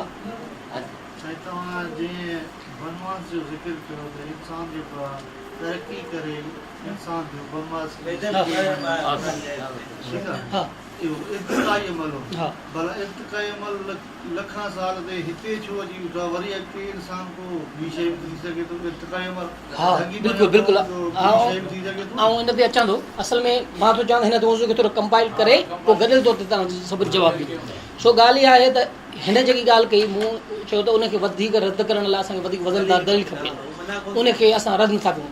ॿी ॻाल्हि इहा आहे त साईं जीएम सैयद जिन हालातुनि में किताबु लिखियो तव्हां अंदाज़ो लॻाए सघो था त उहो केतिरो सख़्तु माहौल हो, मज़हबी इंता पसंदी केतिरी चोट अचे थींदी, सम्झे? उन वक़्त में साईं जीएम सैयद कख रखिया आहिनि, मां चवां थो हल्को अथर पियो ॾिनी, जेकर उहो अञा लिखी आहे त शायदि साईं ऐं असां हिते हुजूं ई न। हिन किताब खे एतिरे हल्के हथ ते रखण ते बि साईं ते फतवाऊं लॻियूं, कुफर जूं किताब ते पाबंदियूं लॻियूं। एतिरे क़दुरु यादि आहे, असांजा क़ौमी कारकुन ॿुधाईंदा त असां गोॾे जहिड़ी खॾ खोटर में किताब पूरी छॾींदासीं, मथां पकिड़िजी न पई, इहा हालत हूंदी। त इहे बि दौर गुज़रिया। हक़ीक़तुनि ते ॻाल्हाइण त केरु कोन थो हुजे, पर अॼु मुबारक अली बि हिन मौज़ुनि ते ॻाल्हाए थो, ही निसार जेको आहे एंकर उहो बि हिन ते ॻाल्हाए थो, त ॿिया बि ॻाल्हाइनि था। पर शायदि जीअं सर सिंधी हो उन करे ऐं कॉम्परस हो उन करे उन फतवा ॾियूं। त बहरहाल ॻाल्हि चवण जो मक़सदु इहो आहे त बुनियादी तौर ते मज़हब ख़ौफ़ वहम ऐं लालच जी पैदावार आहे। पोइ अॻियां हली उन में कुझु शऊर रखंदड़ माण्हू उनखे वरी सुठा उसूल ज़ाब्ता आणे माण्हुनि जी ज़िंदगी सुठी बसर करण जे लाइ जुड़िया। पर उहे उन दौर जी हालातुनि ताईं त बहितरु आहे, उन क़बीले ताईं उन क़ौम ताईं त बहितरु आहे, पर उनखे पूरी दुनिया ते लागू करण त जबुर आहे। को फ़लसफ़ो जेको मुंहिंजी सिंध जो हुजे ऐं मुंहिंजे सिंध लाइ एप्लीकेबल आहे ऐं ज़बरदस्ती चवंदा बांग्लादेश त माण्हू इहा त ज़बरदस्ती आहे, उहो उतां जी हालतुनि ते मैच कोन थो करे त उते कीअं हणंदुसि। त अहिड़ी रीति को बि मज़हब या नज़रियो जबरी तौर ते, हा जेकर उन में आलमी आफ़ाक़ी उसूल आहिनि त तव्हांजी जबरी उन ते थपण खां अलावा माण्हू पाण रज़ा ख़ुशी था क़बूल कनि न, त उहा शइ को बि नज़रियो को बि मज़हब जेकर उन में आफ़ाक़ी उसूल आहिनि, आफ़ाक़ी क़दर आहिनि, इंसानियत जी भलाई उन में आहे, त उहे कानून रज़ा करण जे तौर ते उहो क़बूल कनि, बजाए जबर जे तौर ते उहो क़बूल कनि। इंसान खे आज़ादी हुजे चूंड जी, छो जो इंसान जॾहिं ॼमे थो त उन अहिड़ो शऊर कोन्हे त मां मुस्लमान आहियां, हिंदू आहियां, यहूदी आहियां या अथीस्ट आहियां, केरु आहे। पर उहो जेको मज़हब या जेकी बि सोचे असां उन जा वालिदेन जेकी आहे या असां समाज उन जे ज़हन में भरियूं था। तव्हां न कयो, ॿार खे छॾे ॾियो इंडिपेंडेंट आज़ादु थिए, ॿार शऊर वठे, उन खां पोइ उन पंहिंजी शौक़ पंहिंजो शऊर अथसि जेको वणे थिए, छो था जूं। पर न, असांजूं रीतूं रस्मूं आहिनि, असांजो अक़ीदो आहे, असांजो मज़हब आहे, ज़बरदस्ती हुजे त ॿार मुस्लमान थी, हिंदू थी, यहूदी थी, फलाणो थी, छो बाबा छॾियो ॿार खे पंहिंजी सोच मुताबिक़ पंहिंजे आधार ते चूंड करणु ॾियो न। पर इहो कोन्हे, छो जो असांजो मुआशिरो एतिरो आज़ादु न आहे, उन ते ॻाल्हाइण जी इजाज़त न आहे। बहरहाल चवण जो मक़सदु त इहे मज़हब फ़लसफ़ा इहे जेके नज़रिया आहिनि उहे इंसाननि जे भलाई लाइ पैदा हुजनि थिया या छाजे लाइ बि, पर असां तारीख़ मां सबक़ु सिखियो आहे त मज़हबनि जे नाले ते जेतिरो क़त्लेआम थियो तेतिरो कंहिं बि कोन थियो, कंहिं बि शइ में कोन थियो। रुगो इस्लाम जी ॻाल्हि कोन था कयूं, तव्हां ईसाइत खणी ॾिसो, पापायत में जेतिरो ज़ुल्म थियो कंहिं इस्लाम में बि कोन थियो, जूज़ में ॾिसो। त ॻाल्हि इहा आहे हर मज़हब जा महदार कलीसाऊं जेके ठेकेदार आहिनि, मुला पंडित पादरी, उन्हनि मज़हबनि खे इस्तेमालु करे माण्हुनि जो क़त्लेआम कयो आहे, इंसाननि जी तज़लील कई आहे। जॾहिं त मज़हबनि जो बुनियादी मक़सदु इहो न हो इंसाननि जो क़त्लेआम करणु, माण्हुनि जी तज़लील करणु, माण्हुनि खे ग़ुलाम करणु, पर इहा माण्हुनि जी पंहिंजी नफ़्सानी ख़्वाहिश हुई। उन्हनि मज़हबनि जे नाले ते माण्हुनि खे इस्तेमालु कयो ऐं ग़ुलाम कयो।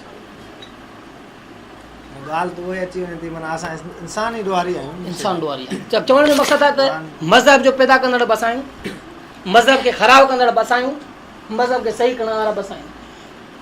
कल्ह जा मज़हब आहे, अॼु जदीद नज़रिया, त घणा माण्हू अॼु बि उन्हनि पुराणनि अक़ीदनि ऐं मज़हब में यकीन कनि था, ऐं घणा माण्हू उन्हनि मज़हब जी अक़ीदनि खे चवनि था उहे उन दौर में एप्लीकेबल हुआ, उन्हनि जे लाइ बहितरु हुआ, पर अॼु जे दौर में क़ाबिल क़बूल न आहिनि। उन मां फ़ाइदे बजाए असांखे नुक़सान थो थिए, उन करे असांखे जदीद नज़रनि जी ज़रूरत आहे।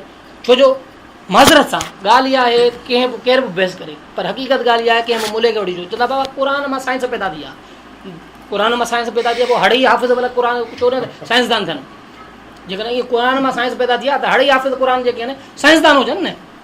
मूंखे भला मूंखे ॿुधायो त हिकिड़ी पुल जी इंजीनियरिंग जेकी थींदी आहे उहो कीअं थींदी आहे, उनजो स्ट्रक्चर कीअं हूंदो आहे, इहो त ॿुधायो। न आहे बाबा हरू भरू तव्हां इहे क़ुर जे तोहम था आणो। क़ुर सिर्फ़ु इख़लाक़ी ऐं क़दुरु पैदा करण जे लाइ, माण्हुनि में हिकिड़ो समाजी ज़ाब्तो पैदा करण लाइ, रब्त पैदा करण लाइ, ज़िंदगी गुज़ारण जो हिकिड़ो तरीक़ो हो। उन में हर शइ जो असां इलाजु नथा टुपे सघूं त बाबा तिब बि उन में आहे, त साइंस बि उन में आहे, फ़लसफ़ो बि उन में आहे, इंजीनियरिंग बि उन में आहे, त मईशत बि उन में आहे, हर शइ बि उन में आहे। ईअं न आहे, इहो ख़ुदि असां तोहीन था कयूं उनजी, असां पंहिंजे नज़रनि जी पाण तोहीन था कयूं। नज़रियो हिकिड़ो आलमी उसूल आहे, नज़रियो वहंदड़ दरिया हूंदो आहे, जेकॾहिं वहंदड़ दरिया खे तव्हां ब्लॉक करे वेंदव त उहो बीठल पाणी डप कंदो।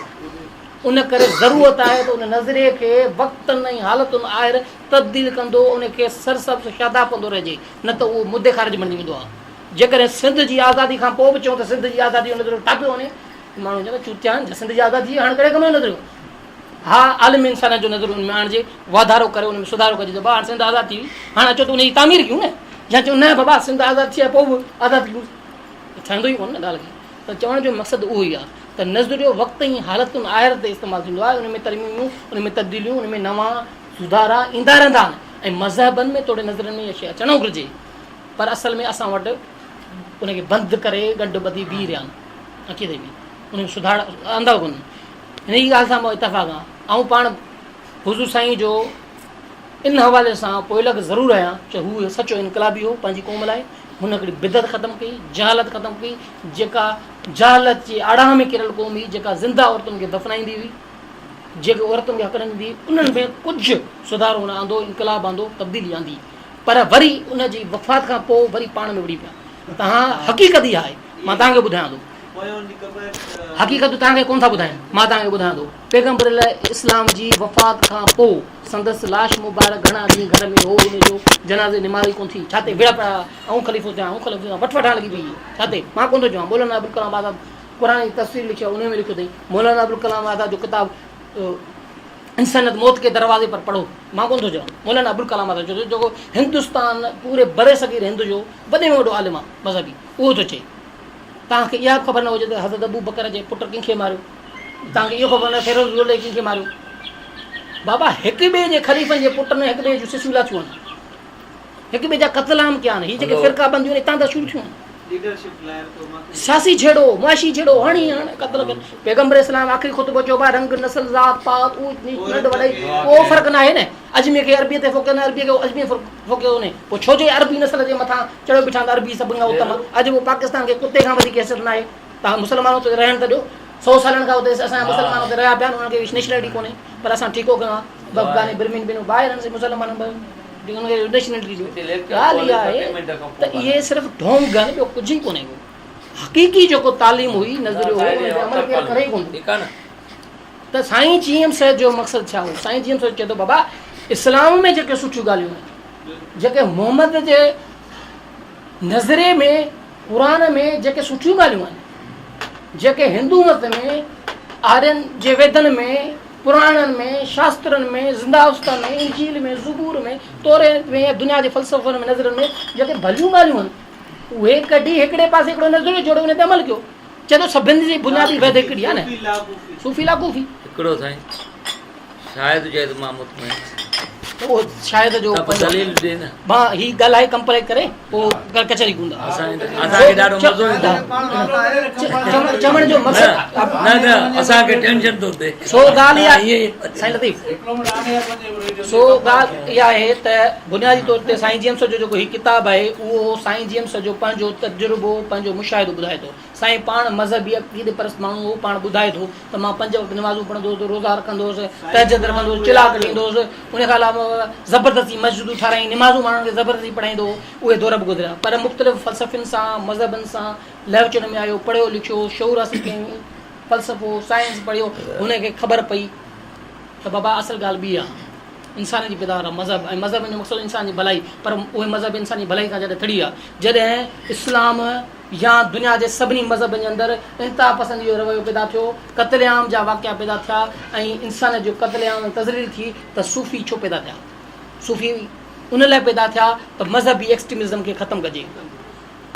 सूफ़ीन इहो नज़र ॾिनो त बाबा रब्बुल मुस्लिमीन आहे, रहमतुल ऐं मुस्लिमीन आहे नबी, उहो रहमतुल आलमीन आहे ऐं रब्बुल आलमीन आहे। उन्हनि जो मक़सदु छा हो? उन्हनि जो मक़सदु सिर्फ़ु इहो हो त मज़हब खे पॉज़िटिव तौर ते इस्तेमालु कजे। त बाबा रब जेकॾहिं आहे त सभिनि जो आहे, उन में हिंदू काफ़िर यहूदी फलाणो टीरो सभु उन जा आहिनि। तव्हां रुगो ठीको खणो इस्लामनि जो, मुस्लमाननि जो, या तव्हां रुगो न पीचो त रुगो मुस्लमान जो, ईअं न आहे, सभिनि जो आहे। उहो सिर्फ़ु उन लाइ इहा हिकिड़ी एक्सटेंशन हो, वधाउ मज़हबनि जी इंतिहा पसंदी खे रोकण जो हिकिड़ो तरीक़ो हो सूफ़ीज़म। पर अॼु जे जदीद दुनिया में सूफ़ीज़म बि माना एप्लीकेबल न आहे, पर पाण वारे मुआशिरे में न आहे, छो जो पाण जो मुआशिरो अञा बि मज़हबी दुबड़े में फाथल आहे। उन करे हिते अञा बि सूफ़ीज़म जी ज़रूरत आहे, जंहिंजे ज़रिए असांजे माण्हुनि खे घटि में घटि सेक्युलर त बणायूं, इंसान दोस्त बणायूं। त बाबा असां हिंदू बागड़ी जा जेके बि आहियूं हिते, मेघवाड़, सैद, कोली, भील, जोया, सभु हिकु आहियूं, असां सभु बराबरि असां हिकिड़ी क़ौम आहियूं। ऐं असां हिक ॿिए सां मोहबत कयूं था, असां इंसान दोस्त आहियूं, असां धरती दोस्त आहियूं, वतन दोस्त आहियूं, ऐं असांखे कंहिंसां नफ़रत न आहे। असां हिक ॿिए खे किरदार सां सुञाणूं था, कंहिंजे मज़हब सां, कंहिंजे नाले सां कंहिंसां सुञाणप कोन था, किरदार सां सुञाणूं था। त इहो ई फ़लसफ़ो असांखे साईं जी एम सैयद जे जीअं ॾिठो आहे मूं किताब मां मिले थो, ऐं उहो ई असां अॼु सिखियो आहे। अॻिते हिन जो जेको बाबा उहो पढ़ंदासीं। ॿियो ॻाल्हि इहो इन किताब जो ॻाल्हि इहा आहे त असां सम्झूं था असांजो वतन ग़ुलाम आहे, ऐं उन वतन खे ग़ुलाम करण जो बुनियादी सबबु मज़हब जे नाले में ग़ुलाम करणु। उन करे असांजे माण्हू, असांजे नौजवान खे ज़रूरत आहे त उहो सेक्युलर थिए, आज़ादु ख़्यालु थिए, मज़हबनि जे बारे में, ॿियनि नज़रनि जे बारे में पंहिंजी साइंसी ऐं अकुली सोच जे बुनियाद ते सोचे, तॾहिं हू अमल करे सघंदो। जेकॾहिं हू मज़हब जे उन माना ॼार में फाथल हूंदो त यादि रखो, भले तव्हां आज़ादी पसंदि छो न हुजो, सुभाणे उहे मज़हब जो हरबो इस्तेमालु करे तव्हांखे इस्तेमालु करे सघंदा, तव्हांजे ई माण्हुनि जे ख़िलाफ़ु। तव्हां चवंदा भाई हिंदू काफ़िर ॾिसो तव्हांखे मज़हब खां तेड़े थो, इहे हर पास तव्हांखे ख़तमु कंदा। असां मज़हब खां तव्हांखे धार कोन था करणु चाहियूं, तव्हां जंहिं बि मज़हब सां लॻापियल हुजो भले हुजो, पर घटि में घटि इंसान दोस्त हुयो, घटि में घटि तव्हां में उहे सेक्युलर रिवायतूं हुजनि, तव्हां सिंध परस्त दोस्त, सिंध दोस्त थियो, वतन परस्त थियो, ऐं सिंध जी आज़ादी लाइ उहो अमली किरदार अदा कयो। उहो अमली किरदार जेको आहे तव्हां में इहा सम्झ पैदा करे। हीअ किताब बुनियादी तौर ते मां चवंदुसि अलज़हर यूनिवर्सिटी जेकी आहे कायरा मिस्र जी, उन में पढ़ाई थी वञे एज़ अ कंपलसरी तौर ते, इन जी उहा वैल्यू आहे। पर असां वटि उन जी वैल्यू ई कोन्हे, असां पढ़ूं कोन था, उनखे दुकारे छॾियो आहे। दोस्त नौजवाननि जी ज़हनी तरबियत करणु घुरिजे, छो जो अमली इनकलाब खां पहिरीं ज़हनी इनकलाब जी ज़रूरत आहे। ऐं ज़हनी इनकलाब तॾहिं ईंदो जॾहिं तव्हां सेक्युलर थींदव, जॾहिं तव्हां सवाल करणु सिखंदव, जॾहिं तनक़ीद करणु सिखंदव, तव्हां किताबनि ते ॻाल्हाइणु सिखंदव, मज़हबनि ते ॻाल्हाइणु सिखंदव, बहस मुबाहिसा करणु सिखंदव, तॾहिं तव्हां कुझु करे सघो था। पाण अॼोके हिन स्टडी सर्किल खे वाइंड अप कयूं था, सहेड़ूं था, पंहिंजे मेज़बान सारंग जोए खे इजाज़त ॾींदा। वरी हिकु दफ़ो ॿीहर हिकु नए प्रोग्राम, हिकिड़े नए स्टडी सर्किल सां गॾु सिंध सलामत, साथ सलामत।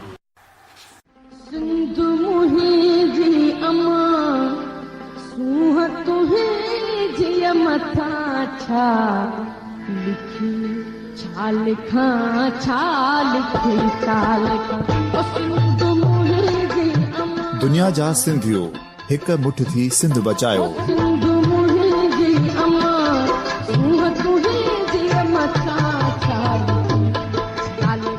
सिंध जो क़ौमी आवाज़ radio voice of Sindh London.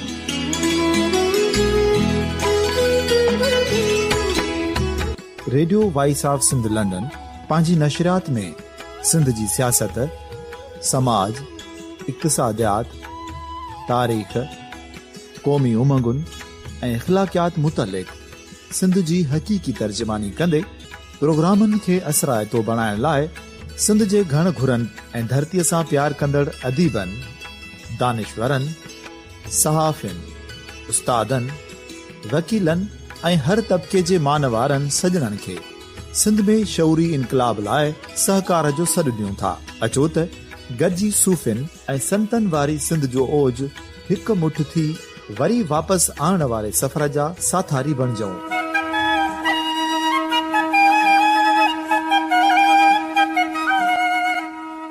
हिकु नए सुबुह जी शुरूआत जो पड़ाॾो घर घर, ॻोठ ॻोठ ऐं शहर शहर ताईं पहुचायो। शाल सिंध आबाद ऐं खुशहाल थिए, सिंधी माण्हू सुखियो ऐं सताबो थिए।